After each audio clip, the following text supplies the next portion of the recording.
La série commence en juin et nous raconte la mort du grand maître Yungezaman, qui était le dieu gardien de Gali. Sa mort a entraîné une grande division à Gali, et Gali n'avait plus les moyens d'arrêter l'armée de 100 000 hommes de la dynastie Tang. 2 ans plus tard, nous assistons à une exécution publique tandis que des prisonniers regardent impuissants leurs proches se faire décapiter. La dynastie Tang rit, disant que c'est ce que les Goli méritent, et nous les voyons amener un petit enfant. Et le bourreau regarde le général et sourit alors que le petit enfant implore pour sa vie. Le bourreau lui dit de blâmer sa malchance d'être né dans le mauvais pays. Alors qu'il s'apprête à frapper, une flèche vole du côté, le tuant. Le garçon est surpris, et le général l'est aussi parce que le tir venait de loin. Alors que les soldats Goli commencent à descendre la colline avec leur cavalerie et leurs fantassins, les Tang reconnaissent leur drapeau car il y a un corbeau à 3 pattes dessus, et nous apprenons que la cavalerie s'appelle la cavalerie démoniaque blindée noire. Alors qu'ils s'approchent des soldats Tang, le général dit à ses hommes de ne pas paniquer. Ils doivent être fous de penser qu'ils peuvent affronter la grande armée de 100 000 hommes avec seulement 3 000 soldats, et ils ne font pas le poids. Le général Goli est là aussi. Le général Goli tranche le général Tang d'un seul coup, démoralisant instantanément l'armée Tang, mais il ne s'arrête pas là. Et alors qu'il continue de charger, il décapite encore plus d'entre eux. Ils sont complètement abasourdis, figés par la peur, et ces hommes les poursuivent rapidement par derrière. Ils font de leur mieux pour se défendre, mais les Tang sont massacrés, et c'est un combat complètement à sens unique de la part des Goli, puis ils libèrent les prisonniers. Un des hommes qui est encore en vie dit ces phrases clichés sur la vengeance, mais il se fait couper la tête. Elle roule sur le sol avant de heurter le pied d'un autre soldat, mais ce même homme est empalé par le général. Il continue de regarder ses ennemis avant que d'autres fantassins et cavaliers n'arrivent. Il se retourne en les voyant et dit à ses hommes d'aller à la forteresse de Pyongyang et d'escorter les civils. Il dit ensuite à ses hommes de se retirer à la forteresse, et que Buru et Eru bloqueront la poursuite de l'ennemi, et lui aussi dégagera un chemin pour leur retraite. Il charge droit dans les lignes de front alors que les civils courent rapidement derrière lui avec le reste de la cavalerie. Il les fauche à lui seul, créant un chemin pour eux, les divisant comme si c'était Moïse. Les citoyens font de leur mieux pour les suivre. Et finalement, après avoir traversé l'armée principale, ces unités de cavalerie commencent à les presser pour qu'ils ne puissent pas les poursuivre. Un homme demande alors au général de le laisser se battre aussi, car il veut protéger sa famille de ses propres mains. C'est le père du garçon qui était sur le point d'être exécuté, mais le garçon dit qu'il se battra à la place. Le général le regarde fixement, et le garçon lui dit qu'il se battra. Ça continue, et finalement, le général accepte, demandant s'il peut monter à cheval. S'il ne peut pas monter, alors il ne peut pas se battre. Le garçon réalise qu'il ne peut pas, et le général dit à ses hommes de lui amener un cheval car le père va maintenant se battre. Son père lui dit qu'il doit partir et protéger sa famille. Le général dit qu'ils doivent rassembler les personnes âgées, les enfants et les blessés, et se diriger vers la forteresse de Pyongyang. Alors que le garçon s'enfuit, il dit à son père qu'il protégera leur famille, il doit donc revenir vivant. Alors que nous voyons l'armée de 100 000 hommes charger droit sur eux, le général lève sa lance, disant à ses hommes de n'en laisser échapper aucun. Il tape leur lance sur le sol à l'unisson, créant un écho à travers le champ de bataille, et il commence à crier. Les citoyens arrivent enfin à la forteresse de Pyongyang et frappent à la porte, et ils supplient qu'on les laisse entrer. Les hommes au sommet du mur les regardent, mais font de leur mieux pour ignorer leur regard alors que les citoyens crient, suppliant qu'on ouvre les portes. L'empereur commence à serrer son accoudoir et à l'air énervé. Il demande à son capitaine de la garde s'il n'y a vraiment aucun moyen. Il s'appelle l'empereur Bojong. Le capitaine de la garde le supplie de le tuer et dit que les forces ennemies sont trop importantes. Bojong rit puis finit par pleurer. Le capitaine de la garde dit que l'empereur doit s'échapper avant que l'encerclement ne se resserre.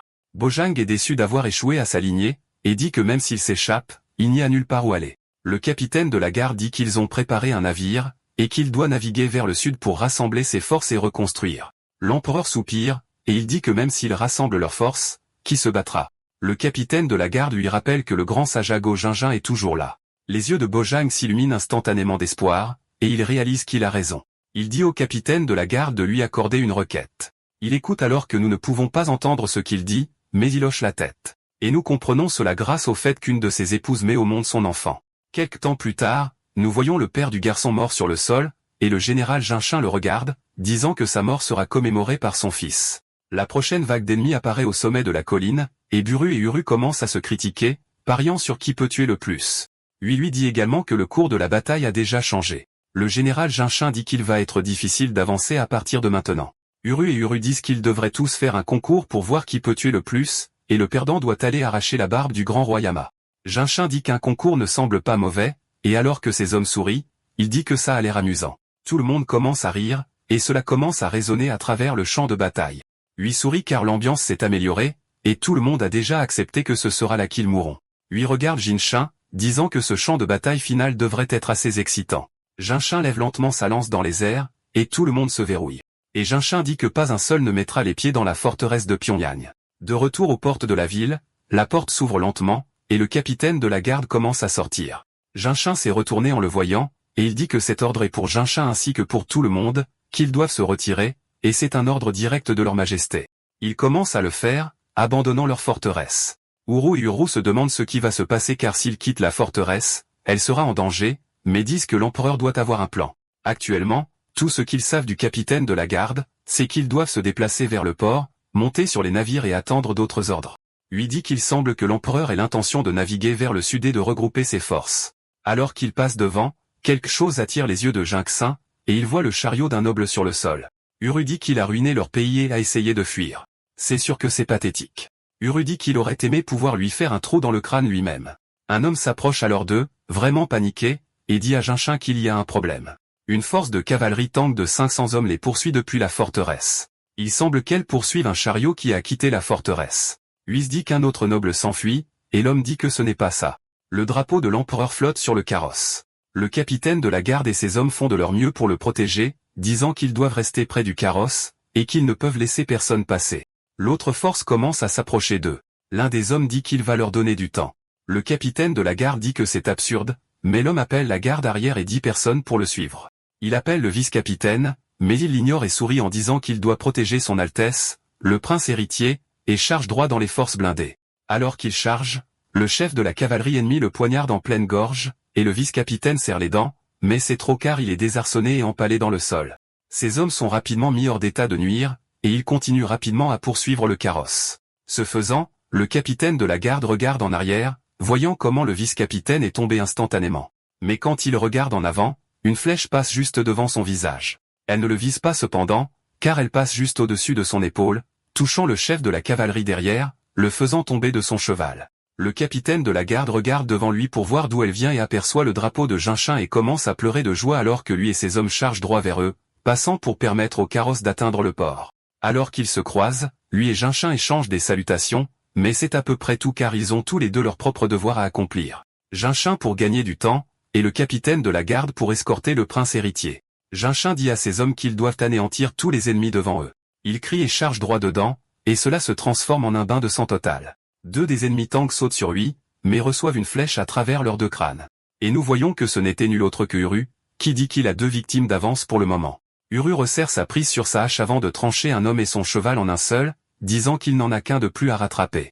Alors qu'il continue, Jinshin demande alors au capitaine de la garde si l'empereur est dans le carrosse. Il dit non. Jinshin demande qui est à l'intérieur alors le capitaine de la garde lui dit que c'est le prince héritier. Il incline ensuite la tête devant Jinshin, qui est juste déconcerté parce qu'il n'en avait même pas connaissance. Mais puisque le prince héritier est ici et que l'empereur n'est pas là, cela doit signifier qu'il est mort. Quelque temps plus tard, après avoir repoussé la cavalerie, Jinshin se regroupe avec les forces principales. Alors que tout le monde se rend ensemble au port, Jinshin se souvient de lui demandant au capitaine de la garde si c'est vraiment un décret de Sa Majesté. Le capitaine de la garde a dit oui. Sa Majesté leur a ordonné d'escorter le jeune empereur par bateau vers un endroit sûr. Jinshin est toujours un peu curieux de savoir si c'est vraiment l'ordre de l'empereur. Parce que comme je l'ai mentionné auparavant, si c'est le cas, cela signifie que l'empereur est mort. Il continue alors que la nuit passe et que le matin est presque sur eux. Ils ont encore du chemin à faire et lui dit qu'ils y arriveront au lever du soleil. Un homme appelle alors Jinshin en disant que l'ennemi est ici. Il regarde en bas de la colline en voyant les forces ennemies voyager en dessous d'eux. Uru et Buru commencent à exciter tout le monde, et Jinshin donne à tout le monde l'ordre de le suivre. Jinshin ordonne à la cavalerie de le suivre et au reste de protéger le jeune empereur. Alors qu'ils se séparent maintenant en groupe, Jinshin et les garçons descendent la montagne pour rencontrer les forces Tang. Jinshin et le reste s'alignent, et il ordonne à Uru de tirer immédiatement. Alors que les ennemis se rapprochent de plus en plus, Uru tire son arc alors que le reste de son unité le fait, et il dit qu'il vise 2 par flèche. Uru tire la première avant que leur flèche ne commence à obscurcir le ciel comme cette scène de 300. Ensuite, les forces Tang commencent à manger cette merde, tombant les uns après les autres. Jinshin y voit sa chance de charger et de perturber le flux ennemi. Pendant qu'ils sont désorientés, il pivote sur le côté alors que les hommes le suivent derrière lui. Toute cette séquence de combat me rappelle vraiment Kingdom. Si vous ne l'avez pas lu, allez le lire. Jinshin coupe la tête d'un des ennemis et le véritable général Tang observe depuis un plateau voisin, attendant son heure jusqu'à ce qu'il soit fatigué. Pendant ce temps, dans le carrosse, le jeune prince héritier est endormi. Avant qu'une flèche ne vole à travers le toit, les heurtant presque, elle crie de panique, ce qui fait que le jeune empereur se met à pleurer aussi. Maintenant que les forces Tang sont également sur la côte, les porteurs de boucliers reçoivent l'ordre de se déplacer vers l'avant et de bloquer les flèches. Alors qu'ils s'approchent, ils le font. Les Tang tirent leurs flèches, mais le mur de boucliers tient bon. Les forces Tang commencent alors à courir à pied, et les lanciers se préparent pour l'avancée. Un homme crie alors, disant qu'ils les retiendront jusqu'à ce que le jeune empereur soit en sécurité à bord du navire. Ils doivent endurer jusqu'à l'arrivée du grand envoyé. Son nom est Gi Sam. Les forces Tang commencent à se rapprocher, mais ils chargent droit dedans. Les forces principales des Tang sont maintenant enfin sur Jacqueline et le reste, et l'homme se présente comme Wei Shungyun, le véritable général de la garde de l'Empire Tang. Jin Shen le regarde, l'homme dit que s'il se rend maintenant, il demandera personnellement à sa majesté impériale de lui accorder l'honneur de combattre sous ses ordres pour l'Empire Tang. Alors qu'il hoche la tête, Shungyun commence à rire bruyamment.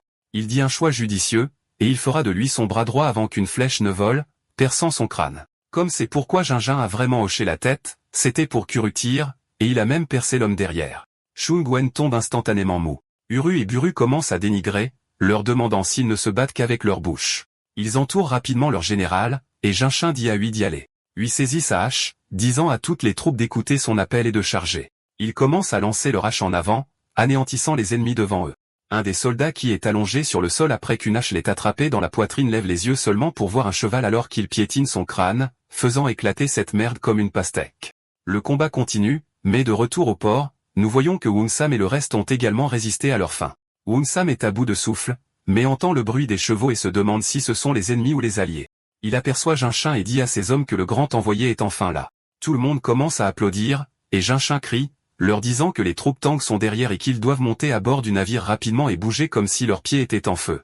Ils le font rapidement, et au moment où les forces Tang arrivent à la plage, il est trop tard car ils ont déjà commencé à s'éloigner. Ils prennent leur flotte et commencent à traverser l'océan, et Jinjin rencontre enfin pour la première fois le prince héritier. Il le regarde, lui demandant quel est son nom. Le capitaine de la garde dit que sa majesté Yulia l'a nommé Yulji. Jinjin demande quelle était la prochaine commande de sa majesté, et le capitaine de la garde le regarde avant de rester silencieux. Jinjin lui demande alors où est sa majesté. Le capitaine de la garde fouille dans son armure et sort une note, disant que sa majesté a donné ceci pour être livré. Jinjin comprend que c'est exactement ce qu'il pensait, et remet le Yulji en commençant à l'ouvrir. La lettre dit qu'il donne son ordre final à son jeune frère de prendre cet enfant et les survivants restants, d'aller loin, très loin, et de vivre une vie paisible. Il est épuisé par la guerre. Et Yoli dit que c'est la dernière requête d'un frère aîné à son petit frère, et il espère qu'il pourra la respecter. Jinjin est juste énervé, disant qu'un homme qu'il n'a jamais pu se résoudre à appeler frère, s'appelle maintenant ainsi et lui dit de fuir. Il demande ce qui est arrivé à la forteresse de Pyongyang. Le capitaine de la garde ne répond toujours pas, et Jinjin crie en lui demandant de parler. Mais au lieu de cela, il tombe à genoux en suppliant d'être tué. Jinjin réalise ce que cela implique. Alors que le capitaine de la garde commence à pleurer, Jinjin réalise que, tout comme son frère, étant la dernière lignée des Galus, ils ont échoué envers leurs ancêtres qui ont tenu cet endroit pendant 900 ans et qu'il n'a pas pu les protéger. Les eaux commencent alors à devenir très violentes, ce qui fait trébucher tout le monde sur le navire. Jinjin heurte la rambarde et le prince héritier se met à pleurer très fort. L'eau devient de plus en plus violente à chaque seconde qui passe, et il y a même une teinte de rouge, ce qui est assez bizarre. Bientôt, une tempête commence à apparaître et les vagues deviennent de plus en plus violentes. Cela continue pendant que tout le monde s'accroche à la vie pendant que le navire est ballotté par les vagues. Tout le monde attache des cordes autour de sa taille pour ne pas tomber. Mais il semble que certains des navires soient en train de chavirer. Le capitaine du navire appelle Jinjin, et il demande ce que c'est. Le marin dit qu'il doit faire demi-tour. Il a vécu toute sa vie sur la mer, mais il n'a jamais vu des vagues comme ça. Car ce vers quoi il se dirige est un mur massif, et s'il continue, ils seront tous morts. Jinjin regarde devant lui, et l'homme lui dit de faire rapidement demi-tour, mais Jinjin jette un coup d'œil au sourire de son neveu et dit qu'à ce stade, il ne leur reste plus aucun chemin pour revenir en arrière. La foudre frappe ensuite à proximité, et il dit à ses hommes de traverser les vagues car c'est la volonté de sa majesté Yulia. Et la bataille de la marine de Goli, il pointe sa lame vers le mur géant et dit à ses hommes de le percer directement car ils n'ont pas d'autre option. Ils commencent littéralement à se battre contre le mur alors que des trompes d'eau commencent à se former tout autour d'eux. Ils finissent tous par s'y heurter et sont aspirés dans le mur massif lui-même jusqu'à ce que nous voyons une lumière bleue brillante et qu'elle commence à s'étendre jusqu'à ce que tout devienne blanc. Jinjin ouvre alors finalement les yeux en se demandant comment va son neveu, et pendant qu'il halète, il se relève lentement et entend son neveu rire et faire signe. Jinjin regarde en bas, confus, et même l'homme d'avant demande ce qui s'est passé car le continent devrait encore être loin. Buru dit que le typhon est déjà parti, et que tout s'est calmé d'un coup, mais c'était un soulagement. Et il dit que s'ils peuvent voir la terre, Il devrait se dépêcher d'accoster, en demandant pourquoi il se tient là comme ça, se demandant s'il a une flèche dans la tête. L'homme dit que c'est juste par là. C'est étrange. Bourreau dit que la vue est belle et que la terre est immense. Mais peu importe où il regarde et c'est fou parce que même s'il se retourne, il y a de la terre partout. Mais alors qu'il jette un second regard, il demande quand la mer est devenue aussi étroite pour commencer car ils sont maintenant dans un lac. Jinshin demande comment c'est possible. Huiro commence à étouffer le marin en lui demandant s'il est fou s'ils ont vraiment tourné en rond à l'intérieur d'un lac pendant des jours. Lui dit de se taire. Huiro est juste énervé en demandant comment il peut être aussi calme alors que le capitaine est un idiot. Et lui demande plutôt à Jinshin ce qu'il devrait faire. Jinshin dit que c'est clairement un lac, et qu'ils sont partis de la pleine mer. Quoi qu'il soit arrivé, ils doivent être loin d'où ils ont commencé, ce qui signifie que c'est un endroit sûr. Lui hoche la tête, disant au capitaine d'ordonner à la flotte d'atterrir, et il crie, en le faisant. Jinshin se demande juste où diable ils ont atterri. Ils accostent leur bateau et commencent à installer des camps. Jinshin dit à Buru et Eru de diriger les soldats et d'explorer les environs car ils devraient utiliser cette zone pour se préparer à toute embuscade possible et former des lignes de bataille autour de cet endroit. Whis dit qu'il comprend. Jinjin dit au capitaine et aux gardes de rendre compte du personnel actuel. Il dit compris et tout le monde commence à faire sa tâche. Il les supervise en s'assurant qu'ils le font correctement. Jusqu'à ce qu'il entende son neveu pleurer. Il entre dans la tente en se demandant ce qui se passe, et il le salue tous en l'appelant son Altesse. Il dit de ne pas l'appeler ainsi, et ils disent compris. Une des femmes dit qu'elle va s'écarter un instant, et Jinshin demande ce qui ne va pas. Elle dit qu'il semble qu'il ait vu Sophie. Il demande si c'est le cas. Je ne sais même pas ce que cela signifie. Ils ont l'air inquiets alors qu'ils se rapprochent. Ils regardent le bébé en leur disant de changer sa couche. Ils ont tous l'air appréhensifs pour une raison quelconque, mais commencent à le faire quand même tout en ayant l'air nerveux. Alors qu'elle commence à défaire le tissu, Jinshin regarde avec surprise en disant à quelqu'un à l'extérieur d'aller chercher le capitaine et les gardes. Il commence à l'appeler, mais de retour à Buru et Buru, ils disent qu'ils n'ont besoin que d'un seul sanglier à ramener. Buru dit qu'il n'y a pas une seule fourmi en vue. Pourquoi parle-t-il d'un sanglier? Uru lui dit que s'il parle à son aîné, il ne devrait pas être aussi impoli. Uru lui rappelle qu'il est l'original. Uru dit qu'il peut penser ce qu'il veut, mais il est définitivement plus âgé. Ils entendent alors un son et Uru demande si tous les autres ont entendu ça. Uru dit à tout le monde de rester en alerte et ils attrapent tous leurs armes. Ils continuent d'entendre les grognements et ils se regardent tous les deux en réalisant que ce soir, c'est de la viande de sanglier. Alors qu'ils se rapprochent du son, ce qu'ils voient à la place est un pied. Ils sont tous alarmés. Ensuite, Uru demande s'il voit bien la merde car les cochons dans cette région marchent sur deux jambes. Uru dit que le plus important est que les cochons sont d'une couleur vraiment bleue. Uru dit que c'est pas de la merde, ils sont tous contusionnés. Uru se demande ce que cela signifie, mais ils commencent tous les deux à paniquer en disant que peu importe s'ils marchent sur deux jambes, tant que la viande a bon goût, c'est tout ce qui compte. Les orques se regardent juste, confus. Uru et Buru ont tous les deux faim et commencent à regarder leur nouvelle nourriture. Ils reconnaissent alors que c'est leur nourriture maintenant, mais il est trop tard car Uru et Buru leur sautent dessus, et tout ce que nous entendons, ce sont leurs cris. Pendant ce temps, Jinshin met son couteau à la gorge d'une des jeunes filles. Elle le regarde avec horreur. Le capitaine des gardes entre dans la pièce, se demandant ce qui se passe. Uru dit que l'enfant a changé, mais personne ici ne peut expliquer pourquoi. Le capitaine des gardes comprend ce dont il parle et s'incline immédiatement. Il sort une autre lettre. Jinshin demande pourquoi il y a deux lettres. Le capitaine lui dit qu'une autre lettre devait être livrée une fois la destination atteinte. Jinshin demande s'il y avait vraiment deux lettres et le garde répond que c'est exact. Jinshin la prend et commence à la lire. Ce faisant, Yuli, son frère, dit que cet enfant n'est pas son héritier. C'est la fille de Yulian, capitaine des gardes resté derrière pour le protéger, et il pensait que sa vie serait bien trop courte pour rester brûlé dans cet endroit. C'est pourquoi il la lui a envoyée et il est désolé de l'avoir trompé. On ne pouvait rien faire. Sinon, il aurait gâché sa vie pour protéger le pays. Bien qu'ils soient tous les deux de la même lignée, il ne voulait pas faire subir une telle cruauté à son frère qui a passé sa vie sur le champ de bataille. Il ne doit donc pas se blâmer de ne pas avoir protégé le pays et celui qui est monté sur le trône par un coup d'état doit supporter le karma qui en découle.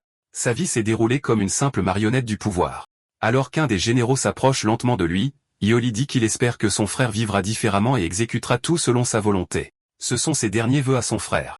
Jinshin a l'air énervé, mais il y a une petite note en bas qui dit qu'il espère que l'enfant qui grandira bien deviendra son partenaire. Pas trop sûr de ce que cela signifie, mais Jinshin dit que Sa Majesté lui a accordé la liberté. Il lui fait vœu et c'est sûrement pour ça qu'il l'appelait son Altesse, parce qu'il savait que ce n'était pas l'héritier du trône.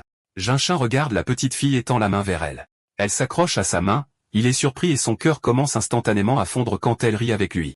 Il se retourne en leur disant de changer sa couche. Jinshin demande qui est la mère de l'enfant. Le capitaine dit qu'elle est restée pour protéger le château après son mari, Yulian. Il se rend compte qu'il devrait être puni pour avoir trompé Jinshin, mais Jinshin le dépasse et sort prendre une bouffée d'air frais, se demandant ce qu'il doit faire maintenant et se demandant ce qu'il doit faire maintenant. Il a pris une épée pour la première fois à l'âge de 6 ans et est entré sur le champ de bataille à 16 ans. Lorsqu'ils ont abandonné leur patrie et se sont enfuis, il s'est battu au tout premier rang. Et en tant que bâtard né de la lignée de l'empereur, son devoir était de protéger l'Empire. Mais maintenant, la raison de son existence a complètement disparu. Il est dans un pays inconnu et il ne sait pas pourquoi il doit dégainer son épée. Après cette nuit, tout le monde se regroupe et il demande comment sont les environs. Uru et Buru disent qu'ils ont exploré la forêt, mais qu'il n'y avait pas d'ennemis et que l'atmosphère de cet endroit est très différente de ce à quoi ils sont habitués. L'environnement est également étrange. Les arbres sont différents de ce à quoi ils sont habitués, mais le plus étrange, c'est que les cochons marchent sur deux pattes. Un homme fait alors irruption dans la salle de réunion et le capitaine des gardes demande ce que signifie cette interruption. Il dit qu'il semble que le ciel se soit mis en colère. Le capitaine demande ce que cela veut dire et, lorsqu'ils sortent, il pointe le ciel en leur disant de regarder cette merde et ils sont tous surpris par ce qu'ils voient, car la lune en a 2 autres lunes à côté, les laissant complètement perplexes. Lui souligne que même les étoiles sont différentes, comme s'il s'agissait d'un monde complètement différent. Jinshin demande si c'est bien le cas et dit qu'au moins ils n'ont pas à s'inquiéter de l'armée Tang pour le moment. Lui dit que c'est vrai, mais avant qu'il ne puisse terminer sa phrase, Jinshin rentre à l'intérieur. La nuit passe, et le lendemain matin arrive, et on voit un ORC absolument en train de triper. On voit Buro et Oro le tenir. Jinshin les remarque. L'ORC parvient à se libérer et commence à courir. Il lui demande où il pense aller et saute sur lui pour l'emmener en France. Jinshin dit que c'est bizarre que les cochons marchent sur 2 pattes et dit que c'est peut-être quelqu'un qui porte un masque de cochon. L'ORC commence à les supplier d'attendre et qu'ils peuvent parler. Mais bien sûr, ils ne comprennent pas sa langue. Uru dit qu'on dirait que le cochon essaie de leur parler, mais Uru lui dit qu'il est stupide, demandant quel genre d'animal peut parler à un humain, et qu'il devrait juste se dépêcher. Uru commence alors à le chatouiller, faisant crier le cochon, qui supplie juste d'être tué à la place. Puis il lui donne un coup de poing sur le côté. Putain de merde. Est-ce qu'il vient de le tuer? Non. Il couine toujours. Mais Jinshin demande ce qu'ils font, et lui leur dit qu'ils accomplissent un rituel. Jinshin dit d'accord, mais pourquoi le chatouille-il? Et lui dit qu'un sacrifice souriant serait préférable. Jinshin soupire, car il n'arrive pas à croire que c'est ce qui se passe, et il leur dit d'arrêter tous les deux. Il demande pourquoi, disant que c'est le rituel pour la nourriture, et il dit que le rituel peut être fait plus tard, et puisque le cochon est de couleur verte, il pourrait être malade. Un homme accourt en disant qu'il y a un problème, et Buro demande de quoi il s'agit, demandant si un chien ou une vache est prêt à marcher sur 2 pattes cette fois. Le type est surpris, demandant comment il savait. Ils restent tous là, incrédules, jusqu'à ce qu'on voit un minotaure géant défoncer l'une de leurs portes. Il pousse un rugissement très puissant, et tous les soldats préparent leurs armes, mais ils sont juste surpris, demandant comment une vache peut marcher sur 2 pattes. Le minotaure se rapproche et fait un grand swing, frappant directement leur bouclier, envoyant la ligne de front voler dans les airs, et l'un d'eux ordonne aux autres de lancer leur hache. Ce faisant, il frappe le minotaure de partout, et bien qu'il saigne un peu, ce n'était pas suffisant pour l'arrêter. Au lieu de cela l'a complètement enragé. Il lève sa hache en l'air, mais avant qu'il ne puisse finir, quelque chose vole et s'enroule autour de ses 2 cornes, l'empêchant de porter son attaque. C'est Buru et Uru, disant que c'est fou, demandant c'est quoi le problème avec cet endroit. Uru demande alors à tout le monde ce qu'ils font, disant qu'ils ne bougent pas, alors ils doivent lui tirer leurs flèches dessus. Le minotaure grince des dents et commence à courir, essayant de les emmener tous les deux avec lui. Et Buru et Uru demandent s'il essaie vraiment d'avoir une lutte de pouvoir avec eux. Alors qu'ils disent tous les deux pari, ils se tournent et tirent tous les deux à l'unisson, faisant tomber le minotaure. Il leur ordonne ensuite de tirer, et ce faisant, il frappe le minotaure de partout, le criblant de flèches. Il tombe à genoux, et Buru saute dans les airs avec sa hache avant de lui couper la tête d'un coup sec. Elle roule sur le sol et rebondit devant les boucliers. Quelle bête! Uru pose ensuite sa hache sur son dos et commence à rire, disant à Uru qu'il devrait pouvoir la manger. Uru dit que ce n'est que si Jinshin leur dit de ne plus en manger. Et puis ils entendent le bruit d'autres bêtes, se retournant pour en voir 3 autres arriver dans leur camp. Mais derrière eux, il y a aussi des loups-garous, et ils demandent comment des chiens peuvent se tenir sur 2 pattes. Un des minotaures aperçoit la tête de l'autre au sol et commence à se fâcher alors qu'il charge droit devant. Buru et Uru disent qu'ils devraient faire moitié-moitié. Uru demande qui aura le dernier, et Buru dit qu'ils devront le découvrir. Le minotaure en tête frappe, mais Buru bloque l'attaque. Il serre les dents, mais ne bouge pas. Buru recule ensuite et attaque également, et les loups-garous en profitent pour attaquer sur le côté ainsi qu'un des minotaures. Le minotaure voit que Buru est coincé et s'apprête à en finir, mais quelque chose tranche en un instant alors qu'on voit du sang suivi de la main du minotaure coupé, Jinshin étant celui qui l'a fait. Le minotaure commence à hurler de douleur alors que le sang peint le champ de bataille, et Jinshin est confus. Uru frappe ensuite le minotaure, le faisant reculer de l'attaque. Il abaisse ensuite sa position et balance sa hache dans un mouvement d'uppercut, le coupant en 2. Et pendant qu'il sourit, Uru est à l'arrière, prêt à décocher ses flèches. Il esquive l'attaque, et tout en voltigeant dans les airs, en tire deux, l'atteignant à la poitrine et à la tête, le tuant instantanément. Alors qu'il tombe sur le sol, il fait aussi un atterrissage de super-héros. Alors que les 3 minotaures sont maintenant morts, Jinshin dit qu'il se sent vraiment léger, demandant à Ui s'il sait pourquoi. Ui dit que la gravité ici est faible, donc leur armure, leur âme et leur corps se sentiront tous plus légers que d'habitude. Jinshin demande si c'est vraiment le cas, disant que cela a du sens cependant. Il nettoie ensuite sa lame du sang. Alors que le minotaure dont il vient de couper le bras est enragé, allant en finir, il frappe le sol où il se tenait, pensant qu'il l'avait touché. Mais dès qu'il lève le poing, il se rend compte qu'il n'y a rien jusqu'à ce qu'il soit coupé en encore plus de morceaux, et Jinshin commence à rengainer sa lame. Il dit qu'en ce moment, ces bâtards de Tang ne feraient pas le poids face à lui, et c'est bien dommage. Ces hommes aussi éliminent facilement les loups-garous, forçant les autres à fuir. Alors qu'il les regarde courir dans les bois, Jinshin dit à Baru d'aller les poursuivre et de les anéantir, puis d'étendre la zone de recherche et de découvrir ce qu'il y a d'autre. Au loin dans les bois, nous voyons 2 personnes courir, un homme et une femme. La femme s'appelle Sarah, et leur langue est différente de celle que Jinshin et les autres parlent. Mais l'homme lui dit de rejoindre le village, mais elle dit à Varan qu'elle ne peut pas, et il lui dit de se dépêcher. Elle pleure et secoue la tête en signe de désapprobation. Alors que les lourds pas commencent à marcher vers eux, il tire son arc et le pointe vers la ligne d'arbres, et nous voyons d'où vient le piétinement alors qu'il y a un ogre géant qui marche droit vers eux.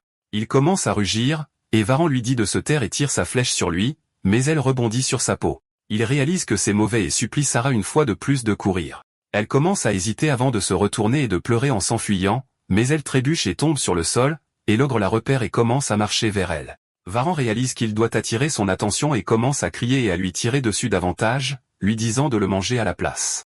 Alors qu'il s'apprête à ramasser Sarah, il crie non. Mais en un éclair, Buru la ramasse et l'emmène en sécurité sur le côté. Sarah a l'air horrifiée, et Buru est confus, demandant ce que c'est que cette chose, et il pense que c'est bien plus gros qu'une vache. Sarah ouvre les yeux, confuse, demandant ce que diable fait un nain ici. Uru commence à la frapper avec ce riz de roi court de fou. Il se demande juste ce que signifie le mot nain, et c'est la seule chose qu'il peut comprendre. Puis elle lui dit d'esquiver et pointe derrière lui, mais bien sûr, il ne comprend pas sa langue, et l'ogre frappe là où il se tenait, envoyant une grande onde de choc à travers la forêt. Mais nous le voyons en train de poser Sarah, et elle est toujours juste abasourdie. Il lui sourit et s'élance instantanément, se dirigeant droit vers l'ogre, puis fait une culbute malade, lui disant de se séparer, alors qu'il le coupe droit au milieu. Elle halète, et Varan est complètement sans voix alors qu'il regarde l'ogre se faire couper en 2.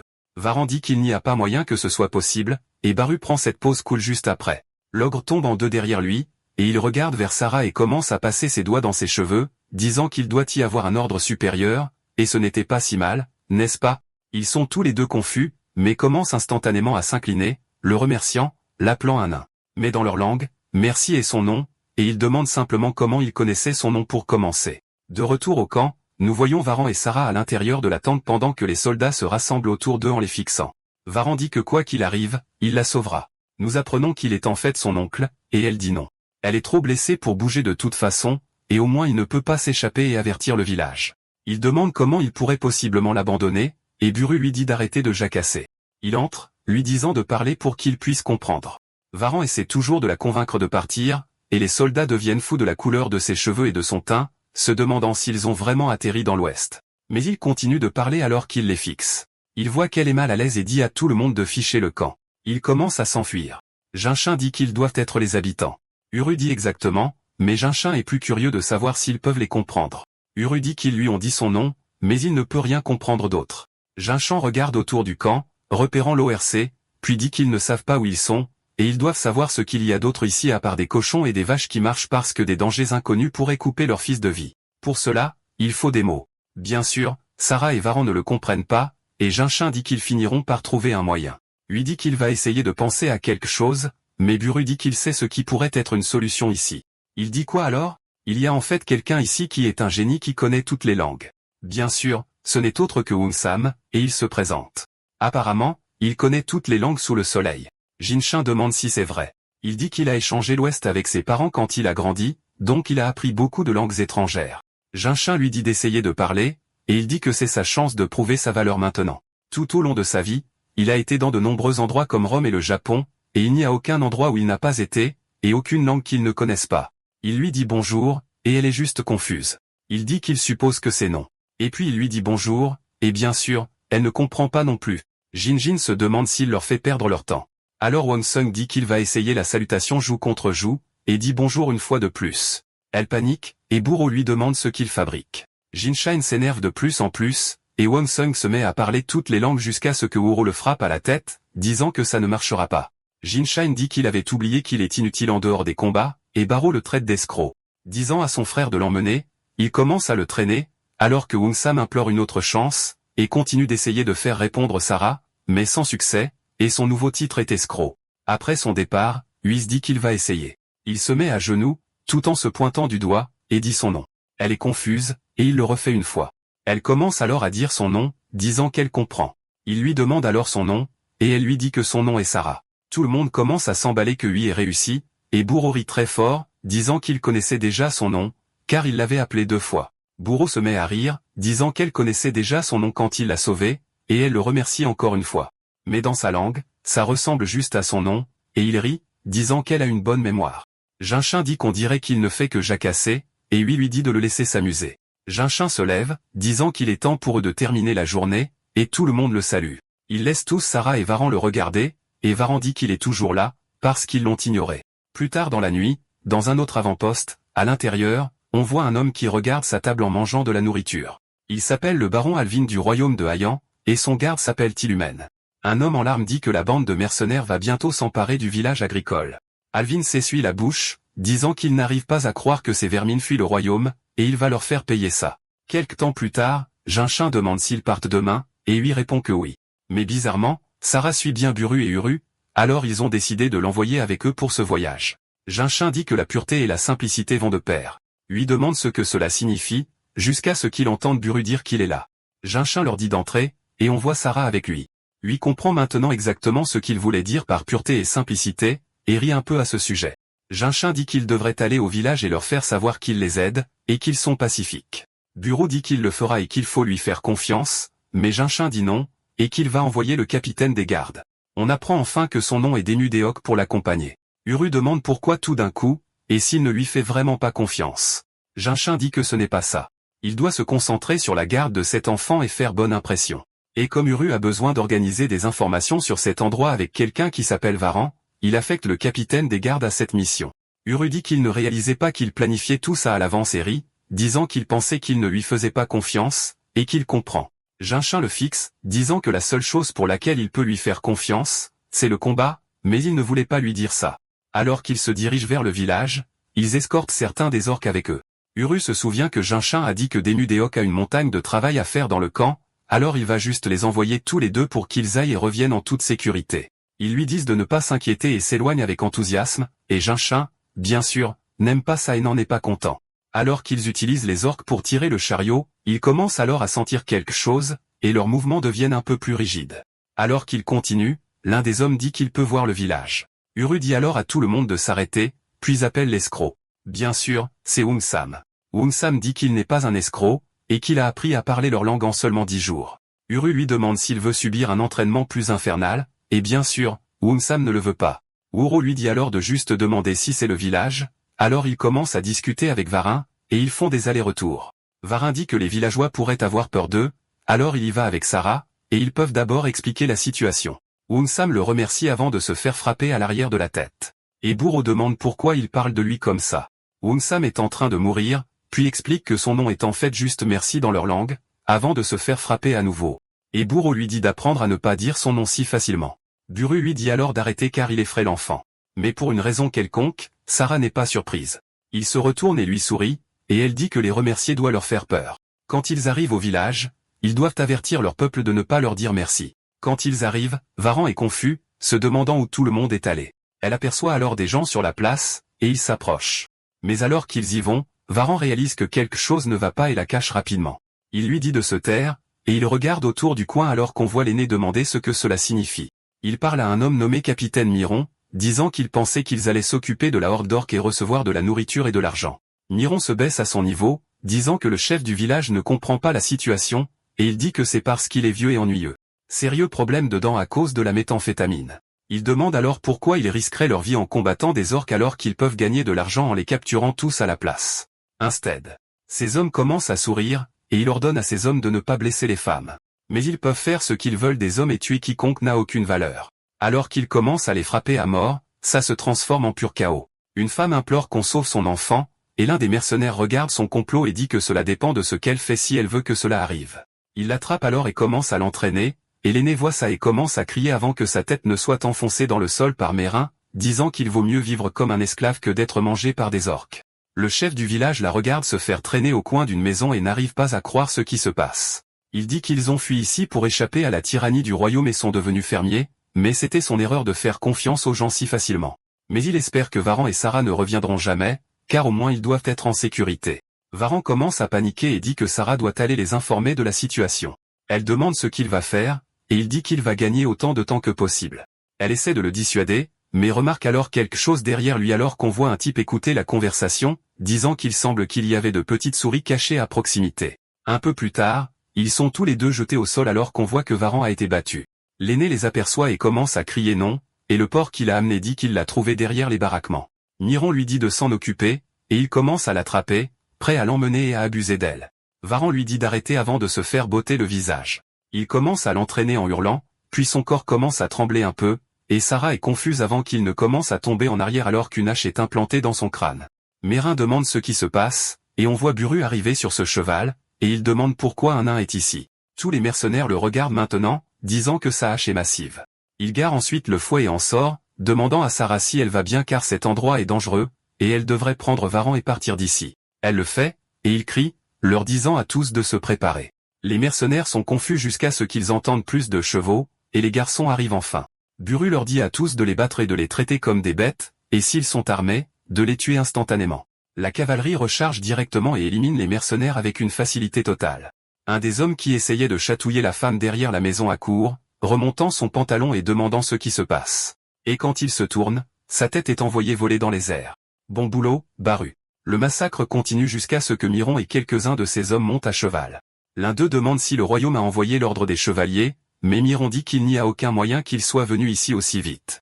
L'autre homme dit qu'il n'a jamais vu de chevaliers comme ceux-ci, admirant aussi bien qu'il n'a jamais entendu parler d'un tel ordre de chevaliers dans le royaume ou sur le continent, et se demande ce qui se passe. Son homme lui dit qu'ils doivent prendre une décision rapide avant qu'ils ne se prennent des coups dans le dos et meurent instantanément. Il repère ce qu'il dit être le carreau d'une arbalète et se demande ce qui se passe et commence à avoir une grave anxiété. Et un de ses hommes crie, lui disant de regarder. Et quand il le fait, il voit une cavalerie d'archers. Il dit que des flèches volent de là-bas, il dit que cela n'a aucun sens qu'ils utilisent des arcs. Et ce qu'il a vu était un carreau d'arbalète parce qu'une flèche normale ne peut pas voler aussi loin. Il réalise qu'ils sont dépassés, et s'ils ne fuient pas, ils vont tous mourir. Alors qu'il démarre, il dit à ses hommes de courir et qu'ils doivent partir d'ici. Alors qu'ils commencent à courir, Buru les repère en train de fuir et demande où diable ils pensent s'enfuir et les poursuit instantanément. Miron dit alors à un de ses hommes nommé Jaltoun de les tuer, mais pour Buru, ce mot est un autre mot pour petit, et il commence à se fâcher. Miron crie une fois de plus à ses hommes de se retourner et de se battre, et alors qu'ils le font, Buru, bien sûr, n'hésite même pas. Il serre la poignée de sa hache et commence à les faucher, tuant instantanément les trois. Il commence ensuite à surfer sur son cheval et saute vers un autre des hommes. Et quand il lève les yeux, tout ce qu'il voit, c'est Buru avant d'être fendu en deux ainsi que son cheval. Et ce n'est pas que ça. Le sol aussi est brisé, et Meren savait déjà qu'ils avaient fait une erreur. Mais c'est d'un autre niveau car Buru le regarde avec colère, ne voulant pas le laisser s'échapper. Son cœur se met à battre la chamade, et il crie, disant à plus de ses hommes de se retourner et de se battre. Et alors qu'ils le font, Buru dit que c'est plus ridicule que l'infanterie régulière. Il leur accordera qu'ils sont bons pour courir, mais c'est tout ce qu'il fera. Alors que les chevaux ennemis chargent sur lui, il dit à ses hommes de s'occuper de ceux qui sont devant lui, et il passe rapidement à l'attaque, les anéantissant en un instant. Un de ses hommes demande pour celui qui court, et Buru dit qu'il ne devrait pas perdre leur temps, parce que, bien sûr, son frère Uru est toujours là. Miron est sur le point de sortir de la ville et du village, disant qu'il doit signaler cela à Alvin immédiatement avant d'entendre le bruit d'une flèche et de la sentir juste après. Lui et ses hommes sont instantanément retirés de leurs chevaux, et ils trébuchent sur le sol. Il commence à se relever, se tenant à ses blessures, et alors qu'Uru et le reste préparent leur prochain tir, il prépare sa flèche, et la tire en arrière, et tout ce que nous voyons est une obscurité complète. À l'intérieur de l'obscurité, il aperçoit Miron et se prépare. Miron dit que ce n'est pas un nain, c'est un monstre. La flèche vole, et il ne confirme même pas qu'elle a touché, et dit juste à ses hommes qu'il est temps d'y aller, parce qu'il est si confiant. Alors que nous voyons le jus de cerveau de Meren sur le sol. De retour au village, les gens pleurent, serrant leurs proches dans leurs bras, et la femme qui est potentiellement chatouillée serre son mari dans ses bras. Uru dit que c'est la créature la plus bestiale de tous ces hommes, et l'ancien supplie qu'ils épargnent leur vie. Viran leur dit à tous de se calmer car ils sont ici pour les aider, et il demande si c'est vrai, disant qu'il pensait que c'était des soldats de la force d'extermination. Et il demande comment diable ils seraient arrivés aussi loin pour commencer, et il réalise maintenant qu'ils ont été sauvés. Uru dit à Aung San de relayer correctement ce qu'il dit, et il dit d'accord. Mais Uru sent quelque chose, et il regarde dans les bois, disant qu'ils devront en parler plus tard. Uru demande ce qu'il voit, disant qu'il ne voit absolument rien. Mais quand il regarde de plus près, il voit un tas d'yeux le fixer, et il est confus, demandant pourquoi il y a tant de cochons ici maintenant. Un des hommes commence à s'éloigner à cheval et se souvient de Buru lui disant qu'il doit aller dire à Gingin ce qui se passe. Il espère qu'ils tiendront jusqu'à ce qu'ils reviennent alors qu'il continue de rouler vers le camp. Les orques continuent de sortir, et Bureau appelle l'escroc. Aung San demande ce dont il a besoin, et Bureau lui dit de rassembler tous les hommes valides avec un arc. Alors que les orques continuent de se rapprocher de plus en plus, Buru regarde tous les hommes recevoir des ordres directs pour tirer leurs arcs en arrière et se préparer. Buru commence à les réprimander, disant que l'arc est nul, et il dit à Aung San que lorsqu'il donnera le signal, il devra signaler aux autres, demandant combien de flèches il leur reste. Ces hommes commencent à lui dire combien chacun d'eux en a, puis Buru dit que ce sera suffisant, et de les mettre tous dans le carquois. Enfin, à la lisière de la forêt, les orques commencent à apparaître. Les archers de la cavalerie tirent leurs arcs en arrière en premier, et l'aîné du village dit qu'il n'y a aucun moyen qu'ils touchent de si loin. Et même Varan est sceptique, disant qu'il sait qu'ils sont incroyables, mais il n'y a aucun moyen qu'ils puissent vaincre autant d'orques. Les orques commencent à les charger, et Uru crie, disant que s'ils n'en abattent pas au moins 2 avec un seul coup, ils vont tous mourir ici, et il dit à ses hommes de le laisser faire. À l'unisson, ils tirent leurs flèches, et chaque personne commence à s'effondrer, éliminant plusieurs orques avec un seul coup. Les villageois sont surpris car ils ne peuvent même pas voir les flèches, et pourtant les orques meurent, et ils disent que ça doit être un objet magique. Uru ordonne alors aux hommes de le suivre à cheval alors qu'il charge. En parlant de charge, le type finit par revenir au camp, et il descend rapidement et court vers Gingin en criant après lui. Il dit qu'il y a un troupeau d'au moins 100 cochons, plutôt des orques attaquant le village. Lui a l'air surpris, et Gingin réalise qu'il doit agir. De retour au village, un des orques est proche et personnel, mais reçoit une lance directement à travers son crâne alors que Buru et ses hommes en font rapidement le travail, faisant une tactique de frappe et de fuite, abusant du fait que leur intelligence n'est pas si élevée. Uru apprécie ça, disant qu'à la fin, les cochons sont toujours des cochons, et Uru dit que c'est un fait, et que lui et son jumeau sont de véritables experts dans leur chasse. L'un d'eux commence à s'enfuir, incitant les autres à suivre, et Buru dit qu'il est temps de les conduire dans la forêt et de les poursuivre. Alors qu'il commence à le faire, une des têtes vole à travers les lignes arrière et roule devant Baru. Il lève les yeux, confus, alors qu'il voit un nouvel ensemble d'yeux avancer lentement alors que cet ORC brandit une arme et porte le cadavre de l'autre. Il se demande ce qui se passe maintenant, et cet ORC crie, disant aux autres que s'il fuit devant les humains, il les réduira en morceaux. Il commence à appeler leur chef, essayant de lui expliquer, mais il s'en fiche. Et tant qu'il sera là, les orques seront victorieux et leur montreront leur valeur. Son nom est Mukabal, et il est un héros et un stratège qui a été le premier ORC à introduire des formations militaires.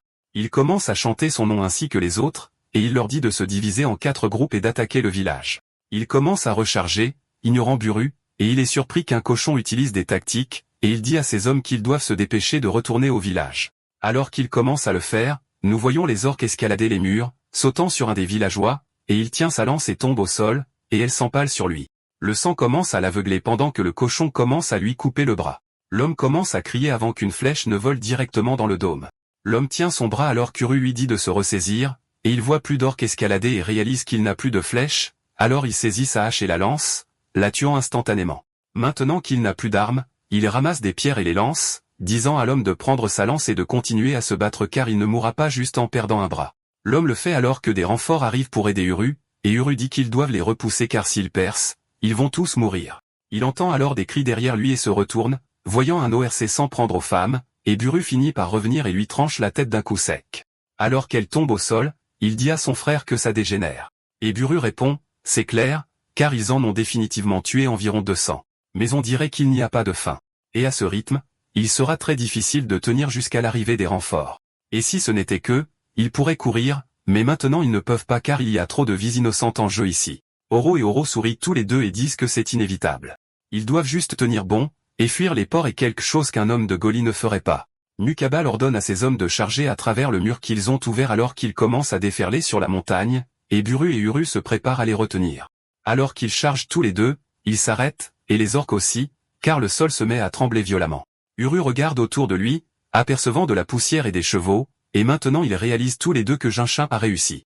Alors qu'il charge droit devant eux, Buru se met à rire. Alors que les orques sont confus, il en profite pour les fendre en deux, disant qu'il est temps de continuer leur chasse aux cochons.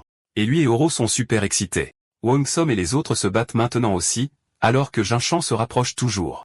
Il leur ordonne de se déplacer en formation de coin, et les orques commencent à crier que la cavalerie est là. D'en haut, Nukubal observe le combat, disant qu'il a consacré sa vie à se préparer au jour où ils affronteraient la cavalerie humaine, car il va révolutionner la stratégie ORC. Il dit que peu importe le talent de leurs cavaliers, ils ne franchiront jamais le mur de leurs braves guerriers, leur disant de s'unir. Ils commencent à chanter, se mettant les uns sur les autres, formant un véritable mur de monstres. Alors que Buru et Uru sont surpris par ce qu'ils font, ils sont aussi juste confus, demandant ce que c'est que ça. Uru demande comment il est censé savoir ça, et Nukubal dit qu'ils vont être impitoyablement écrasés par ça. Lui dit que s'ils foncent droit dedans, ce ne sera pas bon pour eux. Jinshin les traite d'étranges, alors qu'il ne fait qu'accélérer son cheval. Il commence à virer sur la droite, et certains de ses hommes virent sur la gauche. Les orques continuent de crier, « Unissez-vous encore et encore ». Jinshin s'approche, et l'un d'eux passe même juste devant son visage alors que lui et ses hommes pivotent autour d'eux. Nukubal se met à rire, disant que la cavalerie humaine fuit leur valeur. Les orques aussi disent tous longue vie. Les villageois bandent leurs arcs. Uru dit qu'il ne pourrait vraiment pas manquer une cible qu'il pourrait toucher les yeux fermés, leur disant de tirer maintenant. Ils le font et commencent à frapper les orques dans le dos, ce qui fait s'écrouler la tour sur elle-même. Nukubal dit, comme prévu, il bouge, et il dit à ses hommes de se disperser. Alors qu'ils commencent à se disperser dans différentes directions, Nukubal rit, pensant que sa stratégie est bonne, mais Jinshin est juste confus. Frère cuisine et brûle cette merde. Au début, ils se sont regroupés et leur ont ouvert un chemin, mais maintenant il leur facilite la tâche pour se faire cueillir. Il dit qu'ils vont faire une contre-attaque à pleine vitesse, disant à ses hommes d'y aller directement. Ils chargent, les abattant les uns après les autres. Une fois de plus, Nukubul dit à ses hommes de se regrouper et de s'unir. Ils se font abattre, et ils essaient de s'enfuir une fois de plus. Cela se produit encore et encore jusqu'à ce que Nukubul se fasse finalement percer la poitrine avec une lance. Il n'arrive pas à y croire alors qu'il tombe de la falaise la tête la première, et c'est Jinshin qui l'a lancé, disant que ça va définitivement calmer les choses. Les orques commencent à crier, disant que leur chef est mort, et Jinshin dit à ses hommes de massacrer le reste. Alors qu'ils le font, certains d'entre eux commencent à se jeter dans les montagnes, et les villageois laissent échapper des cris primaires, car ils ont réellement réussi à survivre. Cela continue jusqu'à ce que Jinshin arrive dans le village, et ses hommes le saluent tous. Les villageois le regardent, ne sachant pas comment agir, mais Jinshin regarde juste autour de lui, voyant toute la mort et comment ils sont tous encore blessés, et il demande un interprète. Les orques sont laissés à attendre le retour de Jinshin. Uru dit à l'escroc de se lever, et Jinshin dit qu'ils vont partir maintenant. Wongsung le traduit, et je pense que les traducteurs ont eu une attaque. Uro dit que Jinshin doit écouter, mais lui secoue la tête. Les villageois disent que s'ils partent maintenant, que se passera-t-il si les autres reviennent? Et Jinshin leur dit de protéger leur propre vie. Les villageois sont incrédules et tombent à genoux, le suppliant de les protéger tous.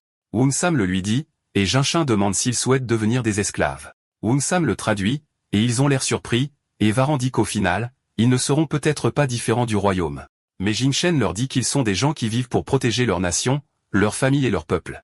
Ils n'ont pas pris l'épée pour protéger ceux qui livreraient leur vie à d'autres comme eux. L'aîné le supplie une fois de plus de les sauver, mais Jinshin dit que cette terre est leur royaume à eux seuls, disant qu'ils comprennent sûrement que leur royaume est quelque chose qu'ils doivent protéger eux-mêmes. Ils n'auraient pas dû faire appel à des personnes qu'ils ne pouvaient pas gérer, et l'argent aurait dû servir à acheter des épées et des armures. Un royaume protégé par la force des autres est voué à la chute. Il veut donc savoir s'ils souhaitent devenir des esclaves, ou s'ils prendront une épée et risqueront leur vie pour protéger leur famille. S'ils prennent l'épée, il leur permettra de devenir son peuple et sa famille. Oui, Buru et Uru regardent tous Jinshin avec admiration, plein de respect pour leur chef, et les villageois sont toujours terrifiés. Jinshin a l'air un peu déçu et dit à ses hommes qu'il va rentrer. Un jeune garçon dit qu'il prendra lui-même l'épée. Jinshin s'arrête, et le garçon crie, disant que même s'il meurt, cela signifie que Jinshin protégera sa famille. Jinshin le regarde en se souvenant du garçon qu'il a sauvé et qui voulait se battre à la place de son père, et il descend de son cheval. L'enfant a l'air inquiet alors que Jinshin s'approche de lui, et il lui dit que sa prise est bâclée. Il lui apprend à tenir correctement l'épée, et lui dit que maintenant qu'il la tient, il ne doit pas penser à mourir. Il doit vivre pour protéger sa famille. Jinshin a besoin d'un traducteur pour savoir que l'enfant dit oui, alors que ses yeux commencent à gonfler de larmes et que ses yeux s'illuminent. Jinshin a aussi l'air un peu plus heureux. L'enfant a suscité du courage chez les villageois, et il dit à ses hommes de les emmener avec eux alors qu'ils se retirent vers leur camp. Quelque temps plus tard, dans le village, des oiseaux se reposent juste au-dessus du cadavre de Miron, et alors que nous entendons le bruit d'un cheval se rapprocher de plus en plus, il est finalement sur le corps, et nous voyons que ce n'est autre que Tillumène. Ensuite, ils entrent dans le village, voyant tous les corps éparpillés. Un de ces hommes dit qu'ils ont fouillé toute la zone, mais qu'il ne reste plus de fermiers.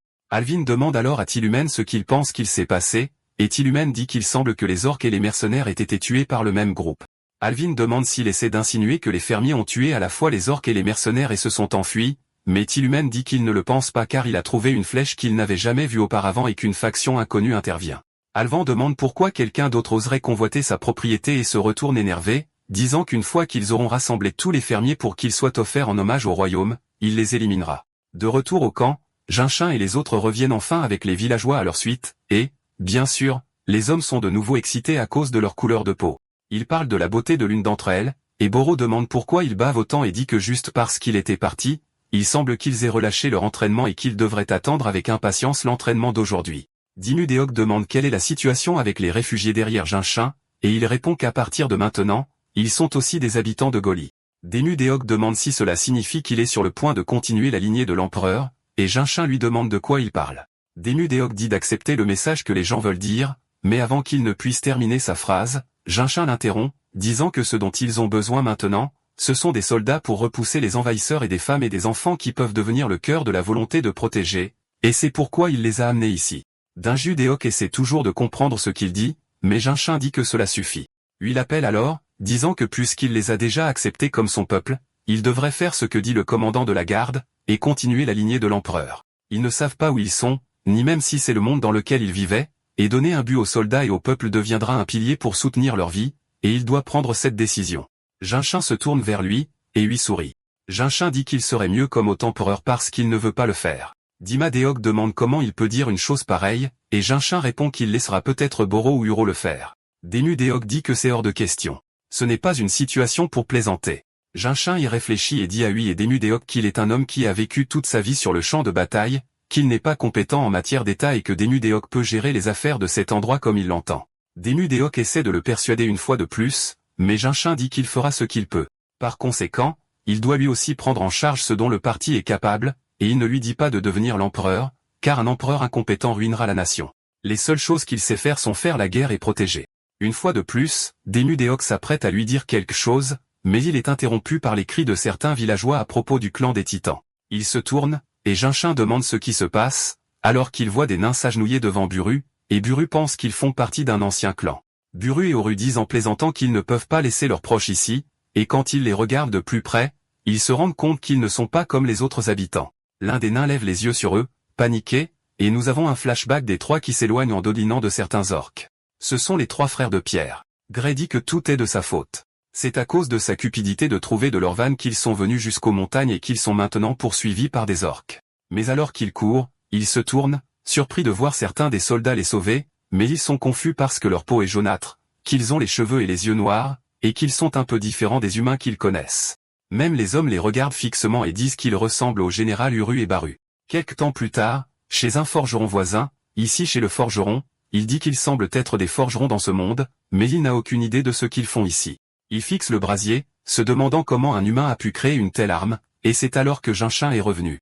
Ils ont regardé par la fenêtre, et ont été immédiatement surpris de voir Uru et Baru, et les ont appelés frères. Ils disent que parce qu'ils ont la peau bronze et les cheveux noirs, la légende était vraie, et c'est pourquoi toutes les armes ici sont comme ça, et c'est pourquoi ils s'inclinaient devant eux. Tous les trois se mettent à danser à l'unisson, et Buru et Eru sont juste confus, mais se sentent un peu offensés. Jinchin ne se soucie pas vraiment de ce qui se passe, puis se dirige vers les quais. Il se souvient que lui a dit qu'il devait prendre cette décision, mais aussi des paroles de son frère sur la façon de réaliser sa volonté. Bien qu'il soit un descendant de l'empereur, il était un fils illégitime et a passé la moitié de sa vie sur le champ de bataille. Le Goli qu'il cherchait à protéger est parti en fumée, et il est venu ici pour protéger ce qu'il pensait être l'héritier du trône. Mais c'était une fille, pas un garçon, et cet enfant n'était même pas un descendant de son frère. Il doit faire un choix pour les soldats qui croient en lui. Et si c'est le monde d'où il vient, il construira sa force et frappera le Tang.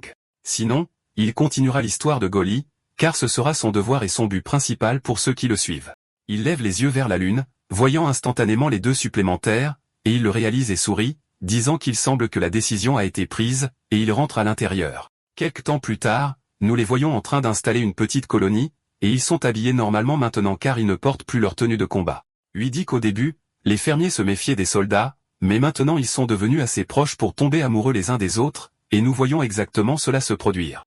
Lui se dit qu'en un mois, le problème de la nourriture a été résolu grâce aux graines apportées par les fermiers. Et quant aux nains, il s'avère qu'ils ne sont pas seulement des forgerons mais aussi des architectes, donc le problème du logement a également été facilement résolu. Ils ont été impressionnés par leur technique de travail du fer, et apparemment ils fabriquent diverses choses sous la direction du vieil homme Zagne.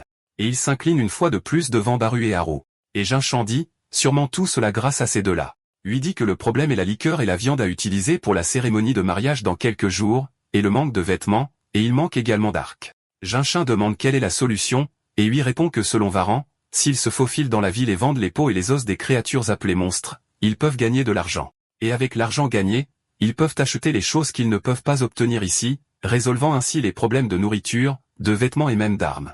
Dimudéok dit qu'il y ira, mais lui dit que comme Dimudéok a tellement de travail à faire ici, il ira le faire aussi bien qu'il saisira l'occasion d'inspecter la région. Jinshan y réfléchit, et nous voyons qu'il est enfin temps pour eux d'arriver. Mais il n'y a pas que lui, car Jinshan, Varan et Wongsum sont là aussi. Lui demande pourquoi il est venu alors qu'il lui permet habituellement de faire ses choses seul, et dit qu'il devrait juste être honnête qu'il était curieux. Jinshan lui dit qu'il devrait juste y aller, alors qu'il commence à monter avec des chariots derrière eux, et nous voyons une silhouette encapuchonnée les regarder depuis derrière un arbre. Aux portes de la ville, l'homme devant eux est autorisé à entrer, mais le garde se tourne, voyant Varan, lui disant qu'il a travaillé dur. Varan lui tend alors un pot de vin, très nonchalamment, et le type se tourne, lui disant d'avancer et d'entrer. Alors qu'ils le font tous, il trouve cela un peu suspect et leur dit de s'arrêter. Il essaie ensuite de regarder le visage de Jinshan, et il prend sa lance et la met dans sa capuche et l'enlève de force et est surpris de voir ses cheveux et la couleur de sa peau. Varan, bien sûr, lui tend plus d'argent et en rit, et le type tape Jinshan avec sa lance, lui disant d'avancer et de passer. Maintenant réellement à l'intérieur de la ville, Jinshan demande quel était le nom de cet homme tout à l'heure, et Varan lui dit qu'il s'appelle Kalsuman. Jinshan s'agace, disant qu'il doit s'en souvenir. Lui rit, puis ressent quelque chose de suspect, et se tourne vers un coin, mais ne voit rien. Il décide donc de l'ignorer pour l'instant, et c'était le même homme qui les observait depuis l'arbre, disant que c'est définitivement de la peau d'ogre, et qu'il doit donc y avoir aussi du sang d'ogre. Ils entrent dans une boutique pour la vendre, et le type demande juste à Varan comment diable il a tué un ogre. Même 20 soldats auraient du mal à en abattre un. Varan dit qu'il lui racontera l'histoire plus tard, et qu'il devrait juste calculer tout ça d'abord, puis lui demande s'il a besoin de sang d'ogre. L'homme dit que seuls les sorciers achèteraient cette merde, mais il n'y a aucun moyen qu'un sorcier soit dans un endroit aussi isolé. Bien sûr, le voyeur est un sorcier, et il fait irruption, disant qu'il va l'acheter. Et ils sont surpris qu'il y ait réellement un sorcier ici, et il saute, disant que la condition est excellente. Et avec cela, il peut enfin être libéré du deuxième cercle maudit. Le commerçant demande ce qu'il en pense, et il dit qu'il prendra 3 bouteilles pour 1 or et 50 argent. Le commerçant dit qu'il est désolé, mais que ce prix n'est pas possible. Le sorcier lui dit d'attendre un instant, et il sort à la place 1 or et 90 argent. Bien sûr, leurs expressions sont inchangées, et il dit que c'est tout ce qu'il a, et qu'ils peuvent sûrement faire en sorte que ça marche alors qu'il les supplie. Le commerçant dit qu'il n'est rien de plus qu'un escroc essayant de l'escroquer. Varan essaie de calmer le jeu, mais le sorcier crie, demandant comment ose-t-il, et il se présente comme Ries, le sorcier de génie censé apparaître une fois tous les 100 ans. Le commerçant dit que même les sorciers du 3e cercle sont censés être couverts d'or. Alors, comment se fait-il qu'il soit si fauché? Et pour quelqu'un appelé un génie, il n'est sûrement pas coincé au 2e cercle. Rizel a pris ça à cœur et commence à se courber, marmonnant quelque chose avant de chanter et de lancer une boule de feu. Le boutiquier est surpris et dit que bien qu'il n'ait pas atteint l'illumination et reste dans le 2e cercle, il a commis le péché d'insulter un magicien. Une tasse vole alors et le frappe au visage, le faisant tomber par terre. Jinshan demande si les mendiants pratiquent la sorcellerie dans cette ville, et lui dit que sûrement pas, et qu'il est plus probable qu'un sorcier soit devenu un mendiant. Il s'approche pendant qu'il est inconscient, et lui dit que la sorcellerie ici est assez déroutante. Ries nous raconte son histoire, et il était autrefois appelé un génie qui apparaissait une fois par siècle, et les autres avaient besoin de 2 ans pour maîtriser le mana, et il l'a fait en seulement 6 mois. Et devenir un grand magicien n'était qu'une question de temps. Mais quand il s'est arrêté au 2e cercle, son maître l'a abandonné, et il est devenu un paria partout où il allait. Croyant qu'il devait y avoir une voie à suivre, il a consacré sa vie à l'étude, acquérant des connaissances rivalisant même avec les archimages. Pourtant, il ne pouvait pas conquérir le 2e cercle. Il le met à l'arrière de la voiture et commence à l'emmener alors qu'il continue de dire à son maître de ne pas l'abandonner. Parce qu'avec du sang d'ogre, il a atteint le 2e cercle. Lui demande s'ils reviennent vraiment plutôt à cause de ce vieil homme, et Jinshan dit que le sorcier, ou plutôt le magicien de cette terre, est rare et savant. Lui demande s'il l'enlève parce qu'il a peur que quelqu'un d'autre ne le prenne, et Jinshan dit que c'est absurde. Il l'a simplement choisi. Lui demande pourquoi et ce qu'il va faire de lui, et Jinshin dit qu'il est censé être rare et précieux, alors pourquoi pas. Rizel se met alors à pleurer dans son sommeil, avant de se réveiller brusquement, et Jinshin dit qu'il était temps, lui demandant pourquoi il pleure. Lui dit qu'il est naturel de pleurer après avoir été kidnappé, et Jinshin dit qu'il ne fait que dire ça. Rizel se demande qui sont ces gens et ce qu'ils prévoient de faire de lui, et il dit qu'ils ne doivent pas savoir qu'une simple corde ne peut pas lier un magicien. Ses yeux commencent à s'illuminer de mana, et il commence à se renforcer, brisant la corde. Il lance ensuite un éclair d'énergie, et il dit que même si c'est son sort de deuxième cercle, il ne faut pas le prendre à la légère. Il vole vers Jinshin, et il le frappe avec son poing nu, ce qui prend Rizel au dépourvu. Lui dit bloc, et d'une manière ou d'une autre, ça arrive réellement. Rizel reste là, complètement bouche bée. Jinshin dit que c'était plutôt cool, et lui est d'accord, et Rizel demande simplement ce qui est arrivé à son sort. Rizel demande comment il a annulé sa magie, puis il utilise un sort d'interprétation qui est sur son anneau, mais il demande qui ils sont. Jinshin demande comment ils parlent leur langue, et Rizel est plus curieux de savoir comment ils peuvent bloquer une boule d'énergie sans bouclier. Jinshin lui demande une fois de plus comment il connaît leur langue, et Rizel leur dit que c'est son objet de pouvoir, lui disant de se mêler de ses affaires. Jinshin demande ce que cela signifie exactement, disant qu'il était inquiet depuis qu'ils ont laissé l'escroc derrière eux dans la ville, mais il est heureux qu'ils puissent communiquer. Rizel demande une fois de plus comment ils ont transformé la boule d'énergie en rien, se demandant quelle formule il a utilisée. Lui dit qu'il semble que ce soit aussi un sorcier, donc il doit savoir qu'il est impoli de demander les arts d'une autre personne avec négligence. Rizel recommence à demander, mais lui dit d'arrêter.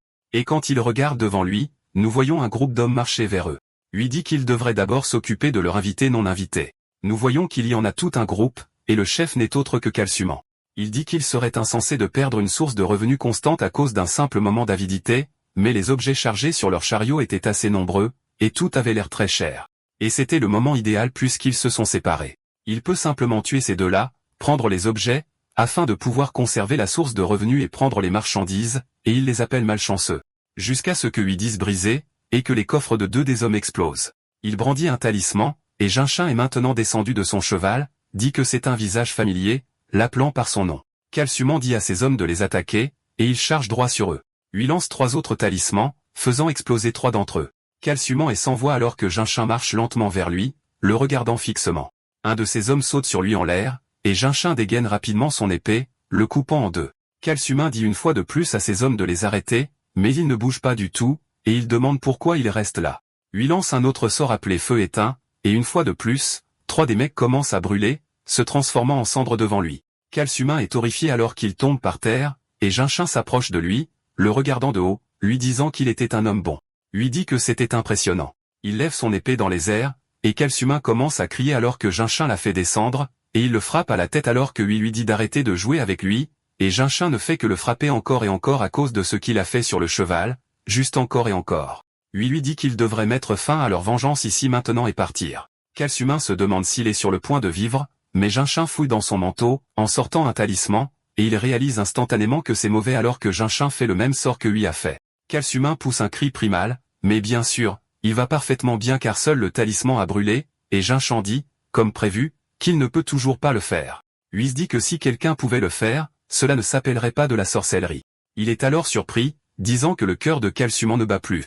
Ries essaie toujours de l'analyser, disant qu'il a lancé de la magie en utilisant uniquement un mot déclencheur et sans chant. Et à bien y penser, il se dirige là où vit le dragon, et il commence à mal le comprendre, pensant que lui-même doit être le dragon qui vit là. S'il pouvait devenir un serviteur d'un dragon et comprendre l'origine de la magie, il pourrait certainement dépasser le deuxième cercle.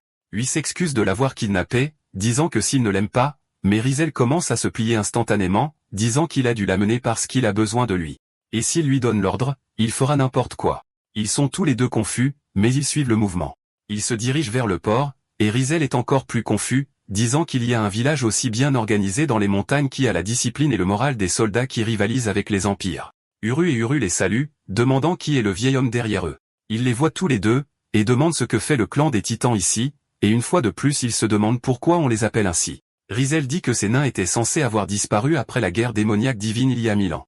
Jinshin l'appelle un sorcier, mais se corrige en disant mage, disant qu'il n'a sûrement pas oublié le crime d'avoir essayé de blesser Varan. Rizel dit que c'est parce que ce bâtard l'a insulté, et Jinshin dit à Uru et Buru de l'emmener au lieu d'exécution. Alors qu'il l'entraîne, il demande où ils l'ont ramassé, et Jinshin dit qu'il l'a trouvé en chemin. Sur le lieu d'exécution, Jinshin dit que bien qu'il ait dit qu'il l'avait simplement ramassé, il a également kidnappé l'homme, et qu'il ne peut pas lui pardonner d'avoir tenté de blesser Varan qui était le guide de l'un de ses peuples. Rizel lui dit que c'est parce qu'ils l'ont insulté lui qui est un mage, et Jinshin dit qu'il comprend, et Rizel le remercie. Mais Jinshin dit qu'il l'a également insulté en essayant de blesser son serviteur. Rizel demande comment il peut dire une telle chose, et Jinshin lui dit que c'est la survie, le plus fort, et le bien triomphe du mal, mais il ne s'agit pas nécessairement du bien punissant le mal, mais du vainqueur qui prend tout. Rizel a l'air un peu anxieux, et dit qu'un faible qui kidnappe les autres ne fait qu'accélérer sa propre disparition. Jinshin demande si c'est vraiment la bonne chose à dire dans cette situation, et qu'il aurait sûrement pu se rendre compte qu'il n'aurait pas été étrange qu'il l'ait battu à mort sur place. Mais il n'a pas non plus les compétences nécessaires pour gagner le respect en tant que mage, demandant s'il a tort. Bien sûr, Riès ne peut pas le réfuter parce qu'il est coincé dans le deuxième cercle, et il dit que toute sa vie, qui a été de 75 ans, lui semble pleine de regrets. Jinshin dit qu'il va lui donner une chance cependant, lui demandant s'il va continuer à errer comme un mendiant, ou s'il va tenter sa chance en restant ici avec lui. Rizel demande ce qu'il veut dire par là, et Jinshin dit que mieux qu'un mage exceptionnel, il a besoin d'un sage qui possède une grande connaissance de ce monde. Alors qu'il s'approche de l'exécution, Jinshin dit qu'il continuera à vivre, et il lui demande s'il le rejoindra. Rizel ne répond pas, alors Jinshin lui dit qu'il demandera une dernière fois, disant qu'il a besoin de lui, se demandant s'il rejoindra sa cause. Rizel demande ce qu'il fera pour lui, et Jinshin dit qu'il ne reste pas les bras croisés quand quelqu'un maltraite sa famille ou son peuple. Et si quelqu'un ose le mépriser, il le réduira en miettes. Rizel commence à pleurer avant de s'incliner devant lui, disant qu'il le servira comme son maître. Plus tard dans la nuit, on voit Rizel avec Buru et Haru, et il est juste confus, disant qu'il pensait qu'il serait traité comme un serviteur. Mais au lieu de cela, Jinshin a ordonné à Rizel de leur enseigner à tous les deux. Ils ont demandé à Jinshin ce qu'ils étaient censés apprendre à cet âge, et Jinshin a dit qu'ils ne pouvaient pas rester ici pour toujours. Ils doivent comprendre l'endroit pour décider de leur voie à suivre. Rizel le comprend mal, pensant qu'il lui permet d'enseigner à des gens du clan des Titans, mais bien sûr, nous savons que ce n'est pas vrai.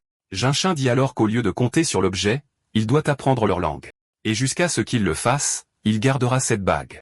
Rizel est confus, et Jinshin dit qu'il ne pense pas qu'il l'ait pris parce qu'il le voulait, mais Rizel dit qu'il doit avoir ses raisons.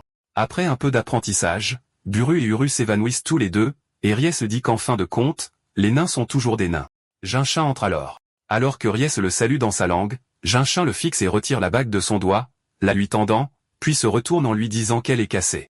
Alors que Riès la remet à son doigt, il utilise la magie, lui disant qu'elle n'est pas cassée, mais il est trop tard car Jinshin est déjà parti.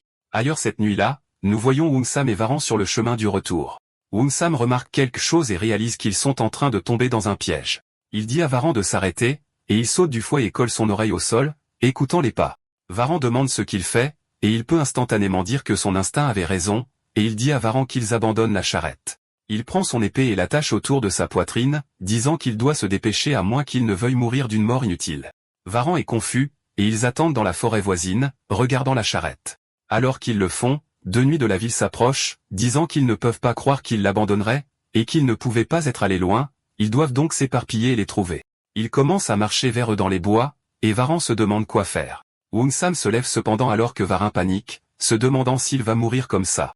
Mais après un petit silence, il ouvre les yeux, voyant que Woonsam s'est déjà occupé des deux, et le dernier gars est incapable de bouger. Woonsam ne pensait pas que Woonsam était réellement aussi fort. Woonsam dit à l'homme qu'il vaut mieux pour lui de rester silencieux, et s'il répond honnêtement à ses questions, il peut rentrer chez lui voir sa femme et ses enfants. L'homme lui dit qu'il est célibataire cependant, et Woonsam le regarde juste un peu, puis demande pourquoi il les a attaqués. Il dit que c'était un ordre du royaume de recruter des soldats, donc Alvin capture des fermiers pour remplir son quota.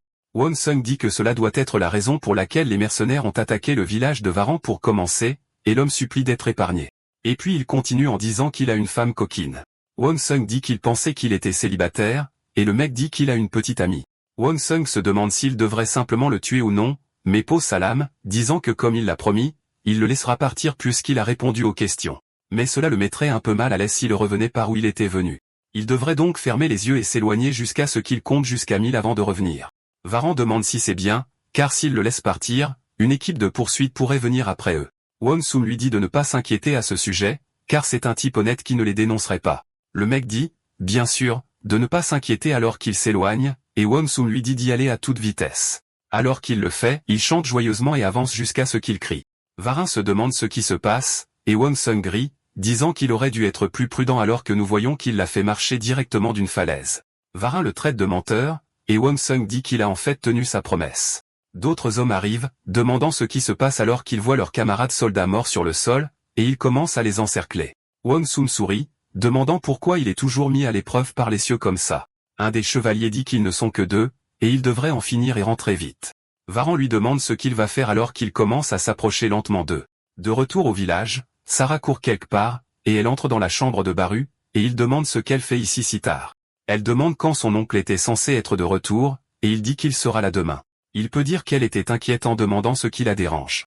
Elle dit que la route ici est dangereuse, et qui sait ce que les soldats pourraient faire cette fois-ci. Il dit qu'elle doit s'inquiéter de ce qu'il traîne juste avec l'arnaqueur. Elle dit qu'elle l'est, ce qui le fait beaucoup rire. Elle se demande ce qu'il trouve de si drôle. Compte tenu de ses antécédents, la confiance doit être difficile à obtenir pour lui.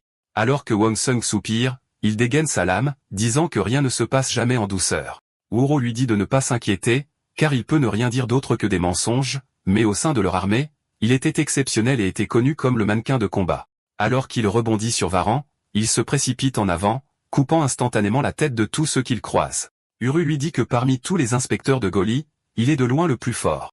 Varan est sans voix, et Wun-Sam lui dit qu'il est temps d'y aller. Varan essaie toujours de comprendre, mais est excité. Ils entendent alors un rugissement très fou, et Varan dit qu'il n'y a pas moyen, demandant pourquoi il est ici maintenant. Alors qu'un pied géant entre, nous voyons que c'est un ogre à 2 têtes.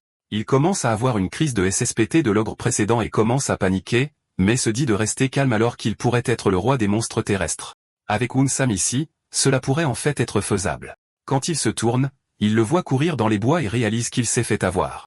De retour à Jinshin, il dit qu'il veut terminer la réunion ici aujourd'hui. Un homme frappe à la porte, disant qu'il y a un rapport urgent.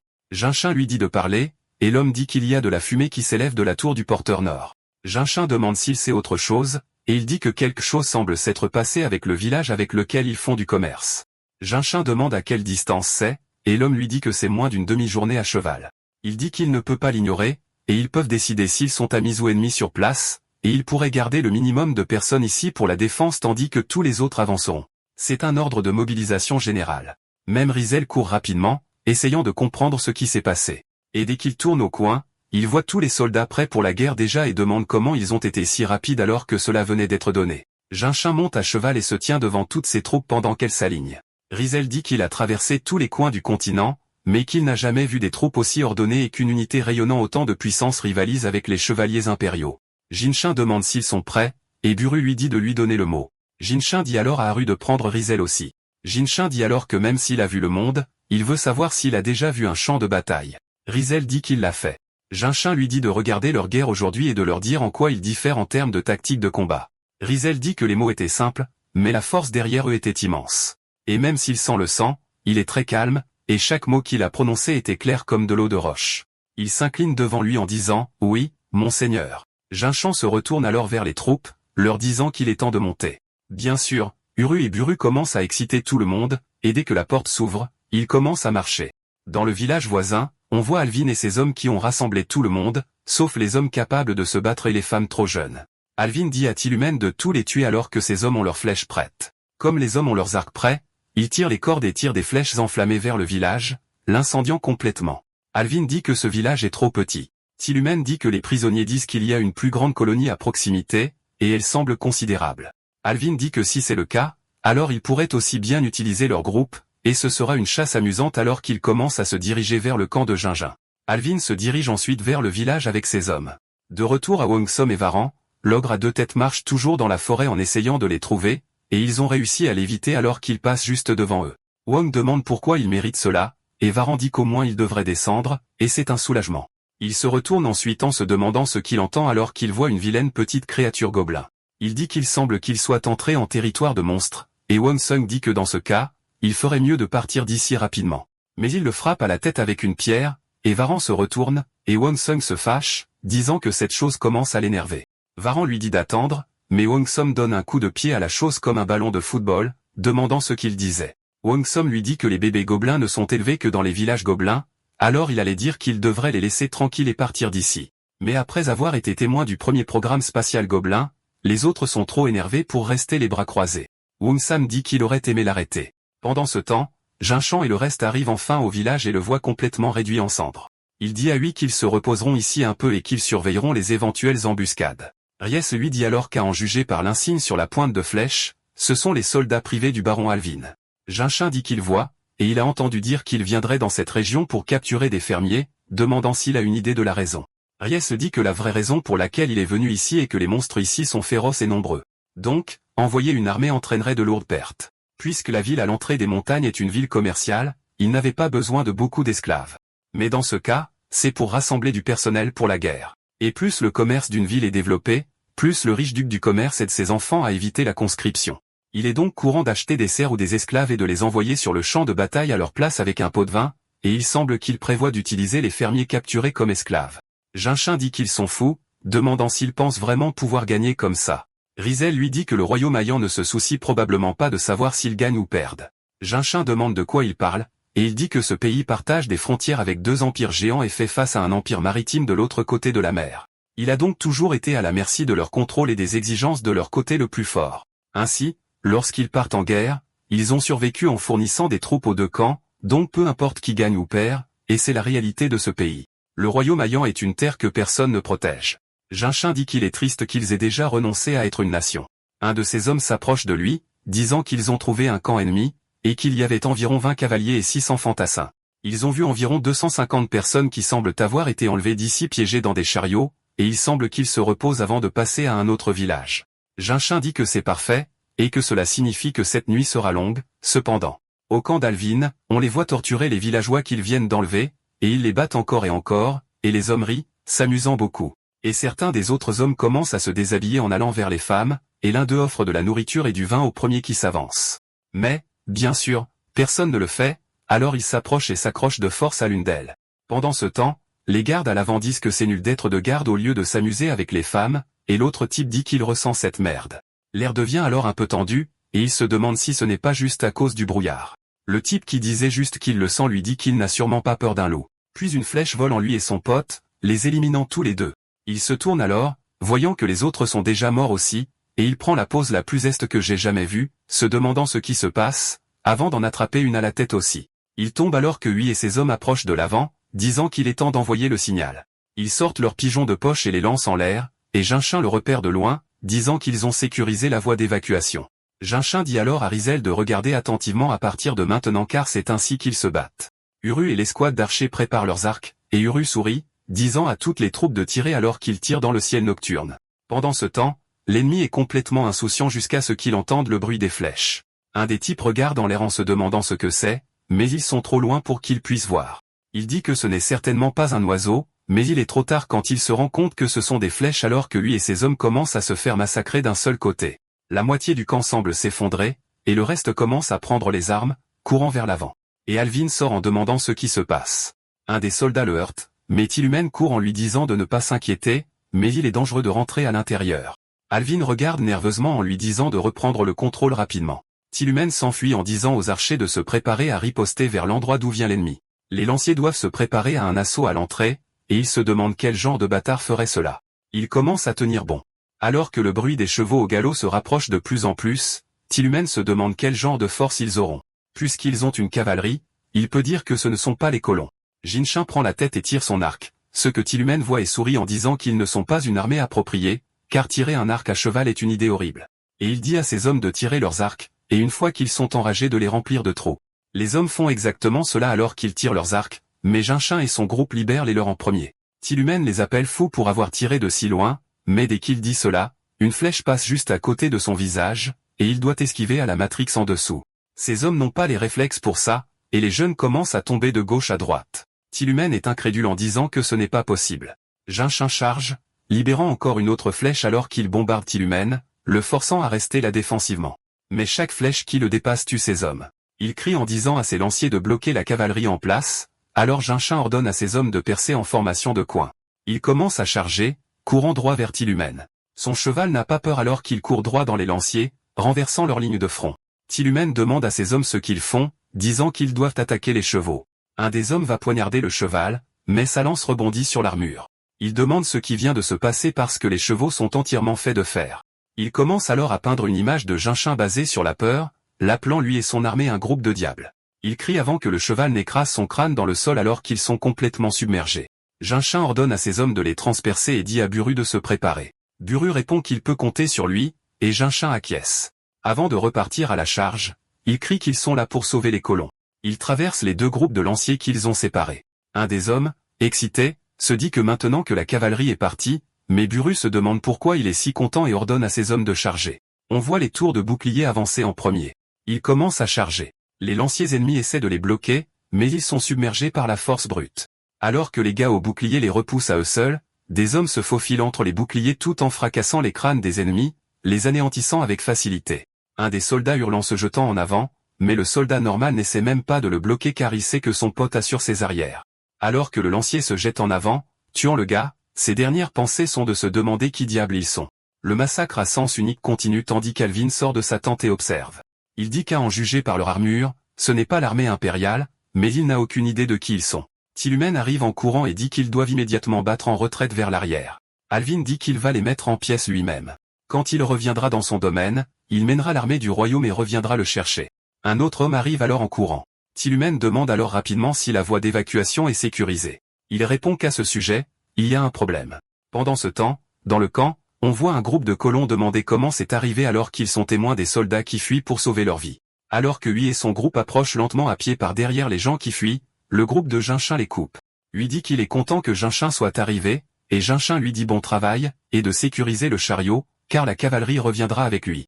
Un des hommes réalise ce qui se passe et s'accroupit en saisissant une torche en disant qu'il ne peut pas mourir comme ça. Il dit que tout est de la faute des colons, alors ils peuvent tous mourir ensemble. Les colons commencent à hurler alors que Huy réalise qu'il ne peut pas le laisser se rapprocher sinon ils vont brûler vifs. Le soldat avec une torche hurle en disant qu'ils vont mourir en brûlant dans l'agonie. Alors qu'il commence à courir, Huy tend la main et lance un sort. Alors qu'il commence à lancer son sort, ses yeux commencent à briller d'un orange vif alors que les flammes se dirigent vers l'ennemi et l'embrasent, le brûlant vif sur place au point qu'il se transforme en un squelette. Les colons sont complètement bouche bée et commencent à flipper en disant que c'est un sorcier. Finalement, Jinshin et ses hommes rassemblent tous ceux qui restent dans le camp, laissant derrière eux une mer de cadavres. Uru sourit, et Tilumen dit que sur 600 soldats, seulement 100 ont survécu à la charge. Alvin demande alors s'ils ont la moindre idée de qui il est, car il est un noble.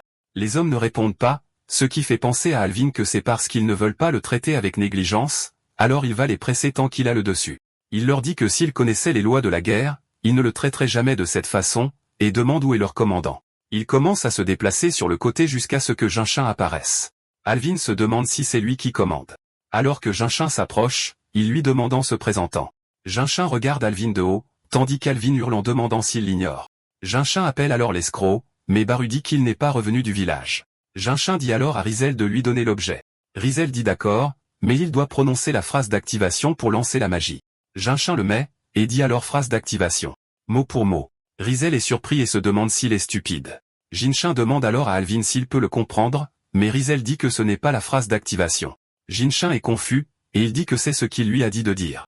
Rizel lui dit alors de répéter après lui, en disant interprétation. Jinshin essaie alors dans un anglais vraiment approximatif. Alvin continue de regarder, confus, et Tilumen dit que la bataille semble décidée, et demande s'il peut prendre le relais à partir de là. Alvin demande s'il a un meilleur plan, et alors Tilumen commence à lui murmurer des mots doux à l'oreille jusqu'à ce qu'il sourit parce qu'il aime ces conneries bizarres qu'il entend. Rizel se met juste devant le visage de Jinshin en disant qu'il doit le prononcer clairement, une syllabe à la fois. Jinshin dit alors, interprétation, mais très lentement. L'anneau commence à briller, et Rizel applaudit super excité en disant que ça a marché. Jinshin demande à Alvin s'il peut l'entendre, et Alvin dit qu'il peut. Jinshin dit alors que c'est bien, et Tilumen s'avance en se présentant. Jinshin fait alors exactement la même chose, en disant qu'il est de l'Empire Goli. Tilumen répète le nom de l'Empire, et Jinshin dit que c'est correct. Tilumen dit qu'il n'y a aucun pays appelé Goli sur ce continent, et pourtant il ose l'appeler un empire. Il se demande quel est le problème avec ces gens. Jinshin demande s'il souhaite continuer, mais Tilumen dit que l'issue de la bataille a déjà été décidée, mais il a une requête. Il défie Jinshin à un duel en tête-à-tête. S'il gagne, il veut qu'il se retire pacifiquement. Jinshin dit que le duel est intéressant, et il accepte en tant que guerrier qui ne refuse aucun défi. Tilumen le remercie. Alvan dit comme prévu, le duel a été convenu, et que Tilumen était un chevalier renommé même au sein du royaume. S'ils prennent leur chef en otage, ils peuvent inverser la tendance. Jinshin saute du fouet, et il marche à travers les soldats de Tilumen, droit vers lui. Tilumen sort sa lame et commence à se renforcer en la recouvrant d'aura. Rizel demande pourquoi quelqu'un du calibre d'une garde royale serait ici. Tilumen demande à Jinshin s'il est prêt, et Jinshin lui dit de s'avancer. Rizel crie en lui disant que c'est un utilisateur d'Ori, et qu'il doit esquiver ça. Mais Tilumen charge en disant qu'il est trop tard, et il frappe vers sa tête. Jinshin observe la trajectoire de la lame et frappe vers le haut, brisant la lame de Tillumène, l'envoyant voler dans les airs. Elle manque de peu de poignarder Alvin, mais Tillumène commence à avoir des sueurs froides, et son cœur commence à s'emballer. Il demande comment, en disant que c'est comme si son épée rayonnait d'aura sans même la canaliser. Jinshin regarde Tillumène de haut en lui disant qu'il est pathétique. Alvin arrive en courant en demandant à Tillumène ce qu'il fait. Quand il tire sur le cou de Tillumène, il réalise quelque chose. Alors que du sang commence à se former entre les yeux de Tillumène, son corps se fend en deux alors qu'il se sépare en plein milieu, trempant Alvin dans le sang. Alvin tombe sur le sol dans une horreur absolue, puis commence lentement à lever les yeux vers Jinshin, voyant la même image d'un diable que les hommes ont vu. Jinshin demande ensuite s'ils en ont fini et le regarde de haut. Alvin commence à se pisser dessus. Rizel dit que, bien qu'invisible, la déferlante de mana ressentie à cet instant dépassait de loin la simple aura. Buru rit en disant que même dans ce trou perdu, il y a des idiots qui laissent échapper du mana partout. I think they might have meant qui, bu just going with what the translation says. Lui et tous ses hommes rient. Jinshin dit alors à ses hommes qu'ils partent, et il crie pour accuser réception. Ries, cependant, dit qu'il a été traité comme un idiot complet, et il se demande quel genre d'endroit est réellement l'Empire Goli. Alors qu'il retourne au camp avec les colons derrière eux, Rizel dit que peu importe combien il y pense, il ne peut pas comprendre. Il connaît la plupart des informations du continent mieux que quiconque, et il n'est pas logique qu'il ne connaisse pas un groupe avec autant de puissance militaire. Uru demande ce qu'il fait, et il dit qu'il y a quelque chose qu'il aimerait lui demander. Lui demandant d'où ils viennent, Uru dit qu'il lui a déjà dit qu'il venait de Goli. Rizel le regarde en se demandant s'il est stupide lui aussi, et lui demande où se trouve Goli. Il dit qu'ils sont venus en bateau, et la direction, en y pensant, il dit qu'ils doivent juste naviguer depuis le lac de leur campement pendant environ 3 jours. Rizel s'excite, mais y repense en disant que c'est un lac, et qu'il n'y a nulle part où aller, et qu'il doit être plus bête qu'un ORC. Il dit qu'il sait qu'il n'y a pas de sortie du lac, mais comment peut-il dire qu'ils atteindront un endroit appelé Goli en voyageant 3 jours? Uru lui dit que c'est la vérité. Pendant qu'il traverse la tempête, il commence à lui expliquer l'histoire. Rizel dit qu'il pense que l'endroit où ils sont arrivés après avoir traversé de front le mur d'eau était le lac dans la chaîne de montagnes. Il y réfléchit ensuite et dit qu'il pourrait avoir une idée de ce qui s'est passé. De retour au campement, les soldats crient en disant à tout le monde que le grand lion Jinxin est de retour, alors ouvrez la porte. Ils le font. Mais ensuite, nous entendons l'escroc crier son nom aussi fort qu'il le peut en disant que c'est un désastre. Il s'agenouille devant lui en disant que les ennemis ont envoyé des troupes de la ville dans l'intention de capturer les colons, et ils doivent rapidement rassembler leurs forces et se préparer à leur attaque. Jinshin le regarde de haut. Et pendant que Wonsam hésite une seconde, il dit qu'ils n'ont pas le temps pour ça. Et puis il a couru sans se reposer un jour pour signaler cela. Jinshin le regarde à nouveau, puis s'en va. Wonsam est confus, et Bourreau lui dit qu'il s'acharne sur un cheval mort. Wonsam demande ce qu'il veut dire, et Bourreau dit une fois de plus qu'ils sont sur le chemin du retour après les avoir attrapés et tués, et qu'il devrait aller changer ses vêtements en demandant s'il est une sorte de mendiant. Alors qu'il les laisse, lui et Varan, agenouillés là. Un peu plus tard, après s'être nettoyé, Wonsam explique tout à Jinshin en disant que pour l'instant, dans le seul but de signaler cela, il a abattu tous les traqueurs. Jinshin demande ce qui s'est passé ensuite, et Wonsam lui dit que soudain, un monstre géant à 2 têtes a commencé à le chasser. Jinshin demande ce qui s'est passé ensuite, et Wonsam dit, bien sûr, parce qu'il est si rapide comme l'éclair avec ses pieds. Ce qu'il a vu ensuite était encore plus fou. Des milliers d'ordures vertes essayaient de le tuer. Jinshin demande ce qui se passe ensuite. Ensuite, Wonsam commence à changer son histoire en disant qu'il n'y en avait peut-être qu'une centaine. Jinshin demande ce qui s'est passé ensuite, et il le change en dizaines. Jinshin demande encore une fois ce qui se passe ensuite, et Wonsam a du mal à répondre. Jinshin dit qu'il a abandonné tout ce qu'il avait acheté avec l'argent. Ils ont gratté ensemble pendant des mois et sont revenus seuls. Wonsam panique et commence à se gratter la tête en disant que tout est à cause d'un salaud nommé Alvin. Jinshin le reconnaît en disant à lui d'aller chercher le pantalon de Peace ici. Lui demande pourquoi, et Jinshin dit qu'il a besoin de lui poser une question. Alors qu'ils amènent le capitaine Pantalon de Peace, il dit qu'ils ne peuvent pas faire ça à un noble du royaume. Nous voyons qu'il porte l'anneau d'interprétation. Il dit que selon le droit international, un noble doit recevoir un traitement correspondant à une situation même s'il est capturé. Jinshin demande à Rizel s'il a raison, et Rizel dit que oui. Jinshin le regarde pendant une seconde en disant qu'il le traitera en conséquence. Alvin lui dit que s'il le renvoie maintenant, il leur donnera 1000 pièces d'or. En plus de cela, il proposera au roi qu'il se voit accorder l'autonomie sur cette région. Jinshin dit qu'ils ont besoin d'un endroit pour s'installer confortablement, et Alvin dit que vu qu'ils semblent tous n'avoir aucune affiliation, il est prêt à les accueillir comme subordonnés. Uru et Uru commencent à lui crier dessus en disant qu'ils vont lui faire pisser sur son pantalon à nouveau, en l'appelant un petit bébé pisseux. Jinshin leur dit à tous les deux de ne pas être impolis avec le baron, et ils écoutent instantanément ses ordres, mais le regardent toujours. Jinshin demande s'il les accueillerait vraiment. Alvin dit qu'il leur donnera le meilleur traitement. Alors Jinshin y pense. Alvin sourit en disant que s'il joue bien, il pourrait même être en mesure d'obtenir des soldats d'élite sous ses ordres. Jinshin dit qu'il s'excuse pour les épreuves qu'il a endurées en disant à ses hommes de relâcher ses liens. Ils le font, et Alvin dit que s'il peut gagner un talent comme lui, il peut endurer des épreuves encore plus grandes que celle-ci. C'est la vertu d'un seigneur. Jinshin dit qu'il est reconnaissant de sa magnanimité, mais il y a une chose qui l'inquiète.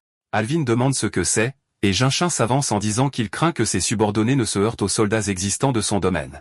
Alvin leur dit de ne pas s'inquiéter car le domaine n'a qu'une force de sécurité pour le moment. Il les gère directement. Alors, comment un problème pourrait-il surgir? Jinshin dit aussi que si ce nombre de troupes augmente soudainement, la nourriture sera aussi un peu un problème. Alvin dit que son manoir a suffisamment de provisions préparées pour maintenir ses troupes pendant plus de 6 mois. Jinshin dit qu'il est heureux d'entendre tout cela en lui disant d'aller se reposer, et dit à ses hommes d'enlever la bague de son cou. Ils le font, et il dit à ses hommes de l'escorter à l'endroit où ne se trouvent que les colons et les fermiers. Ils disent compris et commencent à éloigner Alvin. Rizel lui dit qu'il pourrait être battu à mort là-bas, et Jinshin dit que si cela arrive, c'est juste son destin, et qu'ils marcheront après-demain, alors soyez prêts. Rizel demande où ils vont et pourquoi. Jinshin dit que Liard doit ramener le principal et les intérêts pour la carte qu'il a perdue. Lui sourit, mais Buru et Oru aussi. Il affiche un sourire de méchant en disant que maintenant que les salauds sont restés en tant que quelques troupes, c'est la chance parfaite, et c'est le plaisir d'être en guerre. Il va piller. Plus tard, nous voyons Alvin crier, les traitant de salauds, et demandant quel est le sens de tout cela alors qu'il deviendra leur seigneur. Il crie en leur disant que cela doit être une erreur et de l'ouvrir maintenant. Il commence à frapper à la porte en demandant comment ces idiots gèrent les choses. Il remarque ensuite quelque chose, tous les colons et les fermiers qu'il avait enfermés le dévisagent. Il les traite de créatures inférieures et désigne l'un d'eux en lui disant d'aller lui chercher de l'eau. Le type le fixe, et Alvin soupire. Il s'approche et lui donne un coup de pied dans la poitrine, ce qui le fait tomber par terre. Il commence à le piétiner en le traitant de déchet. L'homme commence à saigner et le supplie de l'épargner. Un autre commence à courir vers lui, mais son garçon le retient en disant que le soldat avait dit plus tôt qu'il tuerait quiconque toucherait Alvin. Le type est furieux en se rappelant comment il a vu ses proches se faire massacrer par les hommes d'Alvin. Et une fois de plus, il voit Alvin agir comme un tyran sans aucune pitié, et il dit qu'ils sont sûrement tous frustrés. Les hommes se rendent compte que c'est le cas, et Alvin les regarde avec colère en essayant de les remettre à leur place. Puis, il soupire à nouveau. Alors que le type de tout à l'heure s'approche, Alvin lui demande ce qu'il veut en lui demandant comment il ose le regarder avec colère. Puis il lui donne un coup de poing en plein visage, ce qui le fait voler en arrière dans la cage, et il se cogne la tête. Il s'affaisse et commence à saigner avant de réaliser qu'il est en grave danger et commence à crier après les gardes. L'homme s'approche derrière lui, et Alvin dit qu'il est désolé, alors il espère qu'il le laissera s'expliquer. L'homme dit qu'il n'a pas besoin d'excuses ni de mots, et qu'il peut se racheter avec sa mort. Puis, il commence à le battre à mort. Le lendemain, nous voyons tous les prisonniers agenouillés devant Jinshin et les autres. Leur discours est le principal responsable, Hawk, et il est ligoté avec le cadavre d'Alvin par terre en dessous d'eux.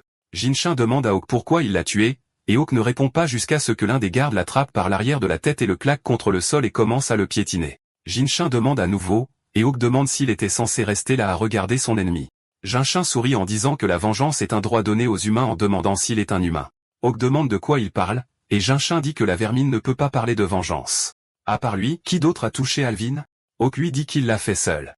Jinshin regarde ensuite le soldat et hoche la tête alors qu'il ramasse Hawk et l'emmène.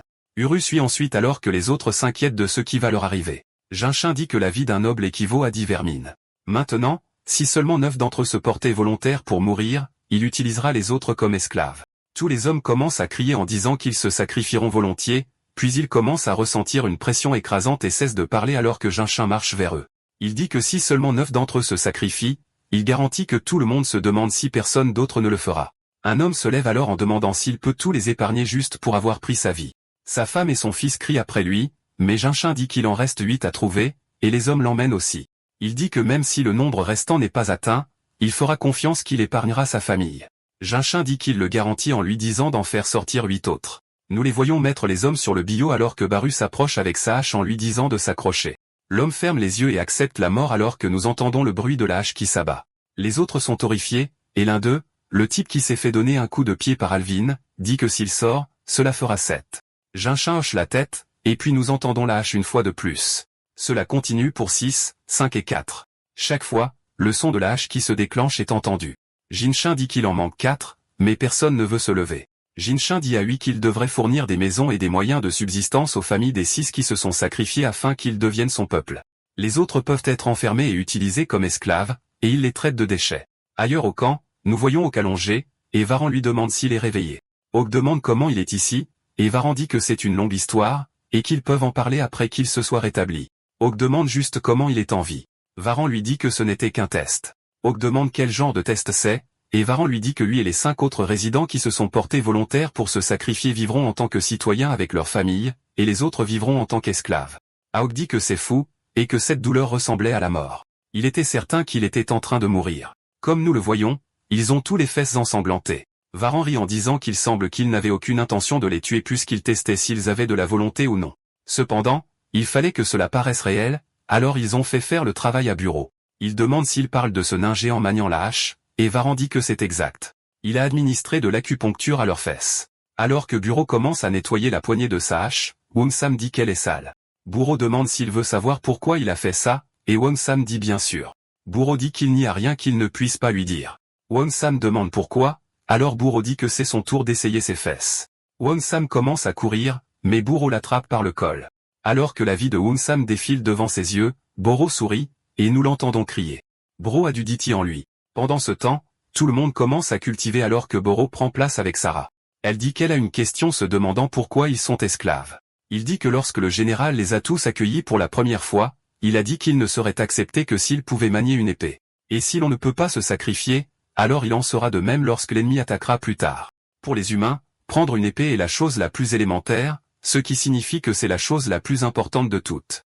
Il a posé une question similaire au grand envoyé, alors que nous avons un flashback à l'époque où ils étaient un peu plus jeunes. Jinshin lui a dit que la survie est quelque chose que n'importe qui peut accomplir, mais la liberté n'est pas quelque chose dont tout le monde peut profiter. Uru dit que c'est difficile. Ensuite, Jinshin lui dit de regarder les cochons enfermés dans leurs enclos, de leur donner de la nourriture, et il répète le même comportement jusqu'au jour de leur mort. Mais qu'en est-il des sangliers dans la forêt? Lorsque vous essayez de les attraper, ils résistent pour survivre, mais ce n'est pas seulement pour la survie. Si vous les capturez et les enfermez dans un enclos, que font-ils? Uru a dit qu'ils se cognaient la tête contre la clôture.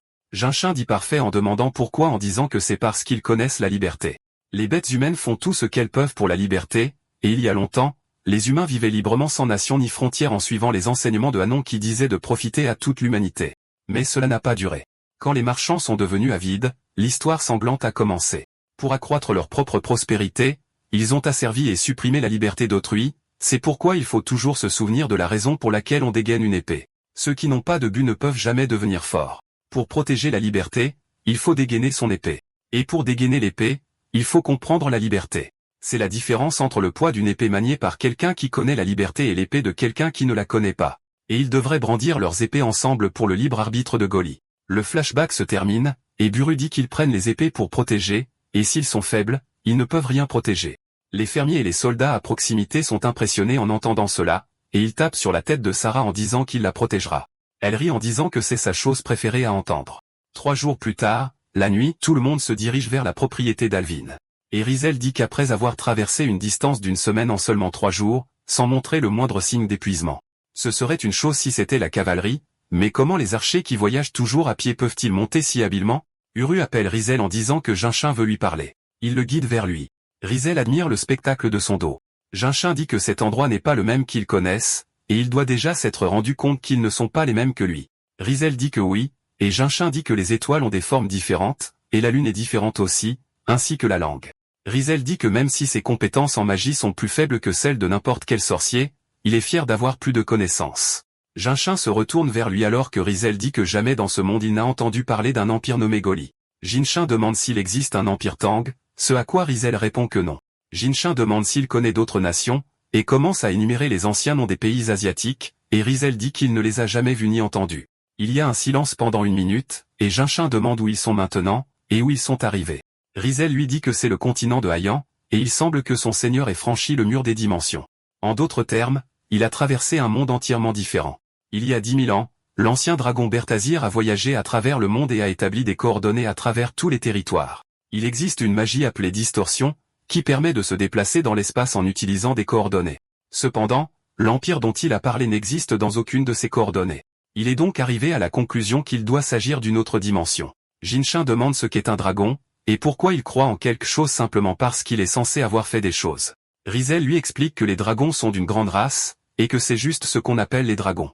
Jinshin demande si ce sont des dieux, mais Ries ne dit pas exactement. Ici sur Terre, cependant, Aucune nation ou armée ne peut les défier. Jinshin dit que c'est drôle, et Ries se demande de quoi il parle. Jinshin dit que même si leur apparence est un peu différente, les dragons sont toujours des dragons, et c'est ridicule qu'un monde comme celui-ci soit gouverné par des créatures comme eux. Rizel se demande de quoi il parle, puis Jinshin pointe le blason sur son armure en lui demandant s'il sait ce que c'est. Rizel demande ce qu'il est censé symboliser, mais il sait que c'est un oiseau à 3 pattes. Jinshin dit que la marque vivant dans leur cœur est une bête divine appelée Samjoko, et elle se nourrit de dragons. Rizel a l'air choqué par cela, et Jinshin pose sa main sur son épaule en disant qu'il n'y a pas besoin d'avoir peur d'un lézard à l'air étrange, et de s'en souvenir. Ries reste assis là en pur silence alors qu'il regarde Jinshin marcher dans les bois en direction de ses hommes et de son cheval, et il sourit en disant qu'un endroit où ils ne peuvent plus retourner signifie qu'il n'a plus besoin de s'inquiéter de l'Empire là-bas. Il lève les yeux vers la lune en disant qu'à partir de maintenant, c'est là qu'il doit vivre. Ces hommes commencent à courir à pied, se rapprochant du territoire d'Alvin. Ils arrivent juste au mur et utilisent leur nouvelle capacité surhumaine pour l'escalader en un instant. Ils sortent rapidement leurs armes alors que nous voyons Unsam prendre la tête en direction des gardes qui se plaignaient juste de la quantité de travail qu'ils avaient à faire. Son garçon arrête alors de parler au milieu d'une phrase, et il se retourne en demandant s'il va bien, mais il le voit se faire tirer dessus dans le dos de manière folle. Rizel se couvre alors la bouche en lui disant de ne pas dire un mot en lui demandant combien de gardes sont en service, et s'il répond sincèrement, il fera tout ce qu'il demande. L'homme hoche la tête et dit qu'il y en a 12 au total et 5 autres unités de secours dans le bâtiment sous le mur. Wonsung demande ce qu'il veut, et l'homme implore pour sa vie.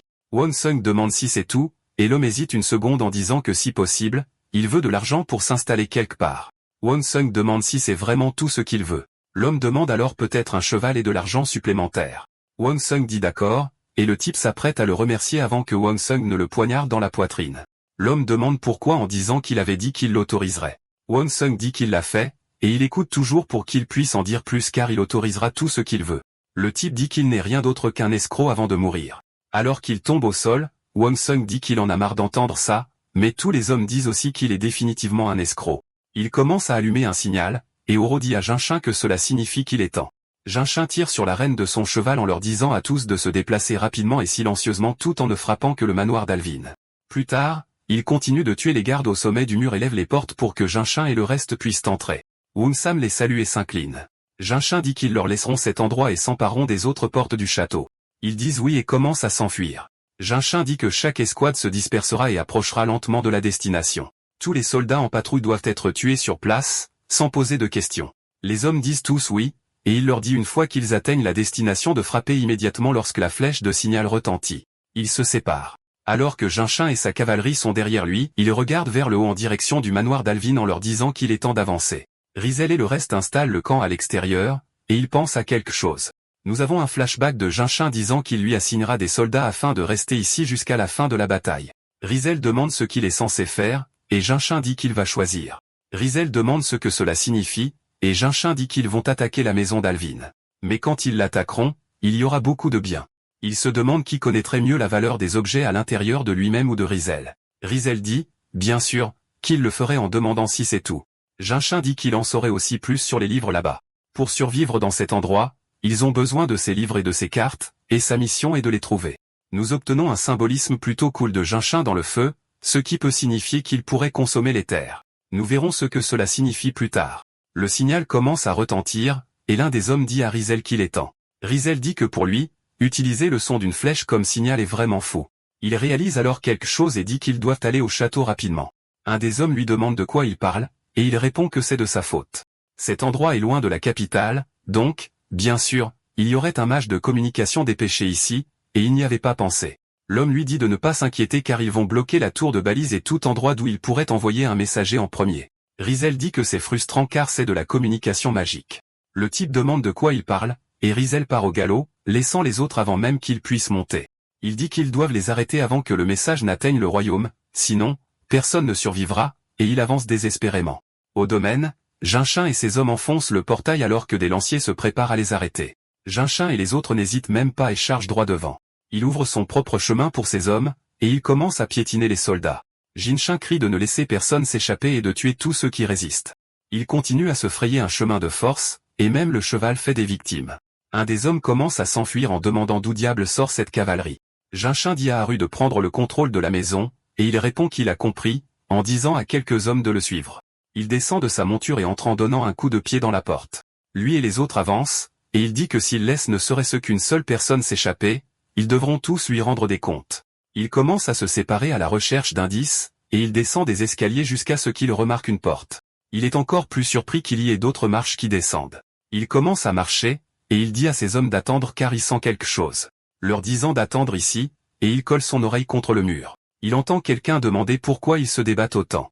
Il dégaine son arc et continue de descendre les escaliers à pas de loup, et il tourne dans le couloir comme s'il allait désamorcer une bombe. Ce type a l'air de porter la peau de quelqu'un d'autre. Il le regarde en demandant qui est là avant de se faire tirer dans le cou. Uru court rapidement et regarde à l'intérieur en disant à ses hommes d'apporter une lumière. Ils le font, et il ouvre la porte. Alors qu'il pointe la flèche sur le métamorphe, il balaie la pièce du regard et voit une femme attachée. Son état n'a pas l'air bon. Uru dit qu'elle est assez jolie pour faire souffrir un homme. Maintenant qu'il la regarde de plus près, il est surpris car sa peau est blanche comme neige et ses oreilles sont pointues. Et il dit que d'après son apparence, c'est une fée, et il commence à s'incliner devant elle. On voit un peu avant cela quand le métamorphe l'a torturé en lui disant d'arrêter de résister. Il a ensuite entendu des pas, et le bruit de quelqu'un qui descendait les escaliers, et il a demandé qui était là avant que la flèche ne vole et ne le cloue au mur. Elle dit qu'ils sont enfin venus.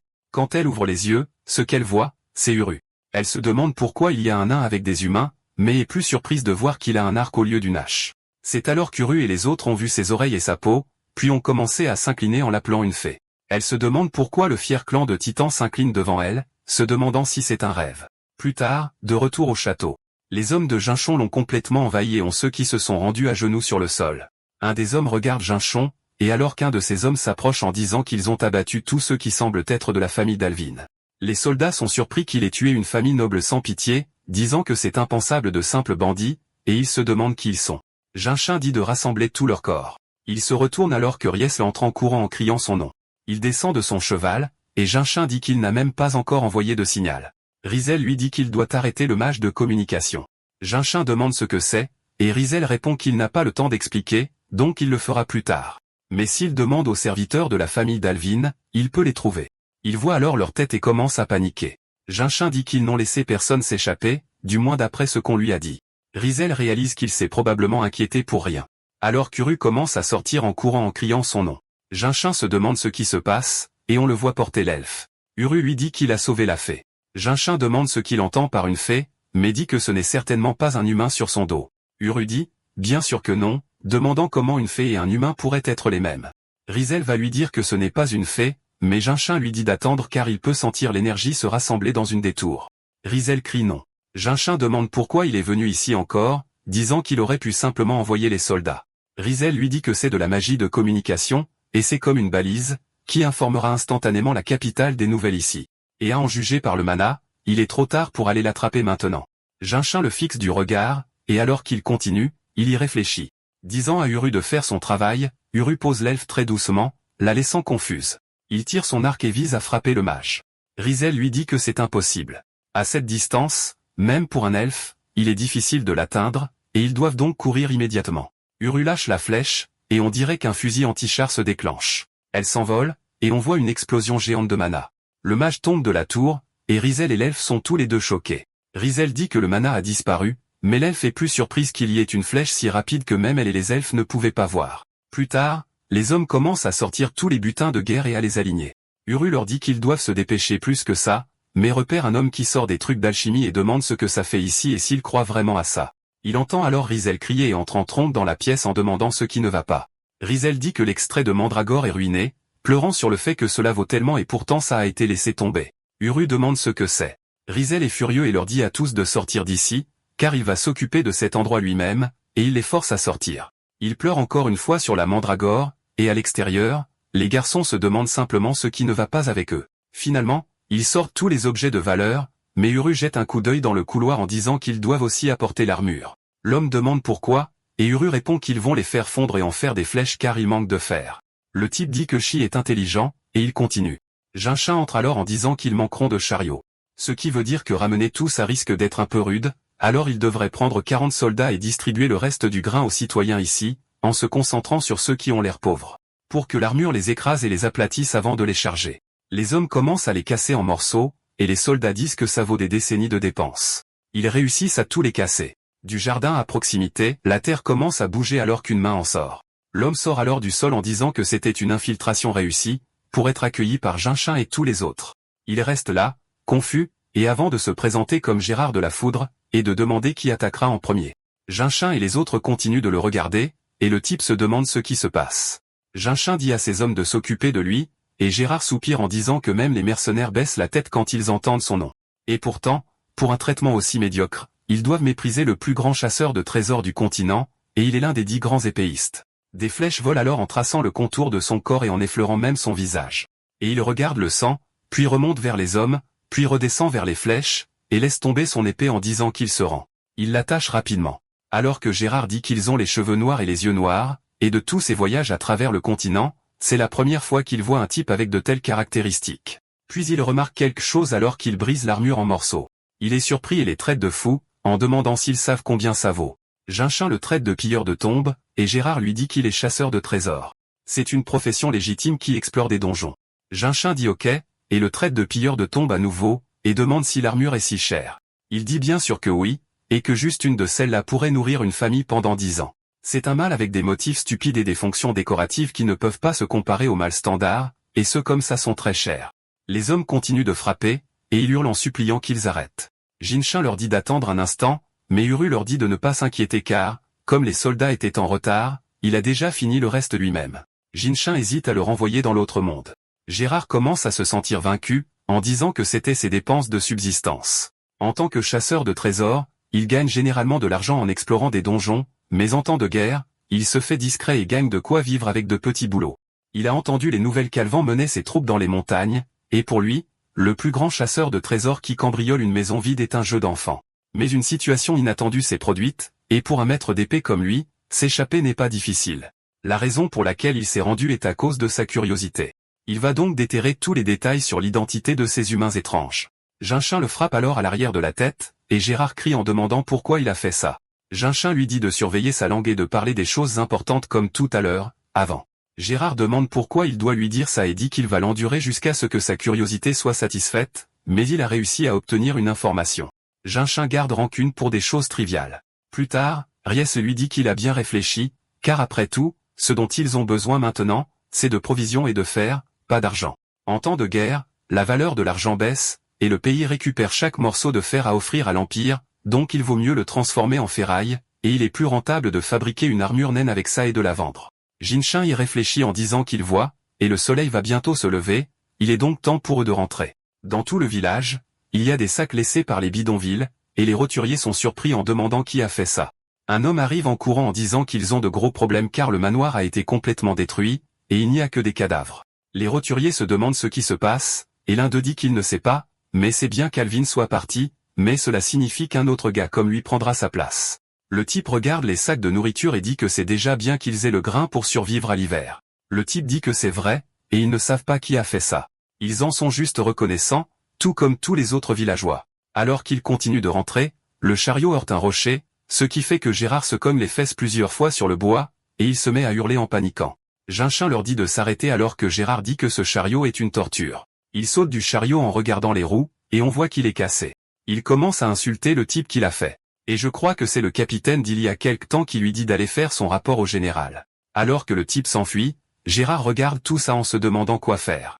La direction dans laquelle ils vont, ce sont les montagnes notoirement dangereuses, et les cavaliers portent tous une cotte de mailles intégrale qui descend jusqu'aux chevilles. Même les chevaux sont enveloppés dedans. Ils ont aussi un mana très étrange, et pour lui, il est difficile d'évaluer leurs compétences. Un faux mouvement, et s'échapper pourrait être difficile. Il y réfléchit alors en se demandant pourquoi il s'inquiète, et se redresse. Un des hommes lui dit de rester assis, mais il sourit avant de sauter sur le côté de la cage, et se libère de ses liens.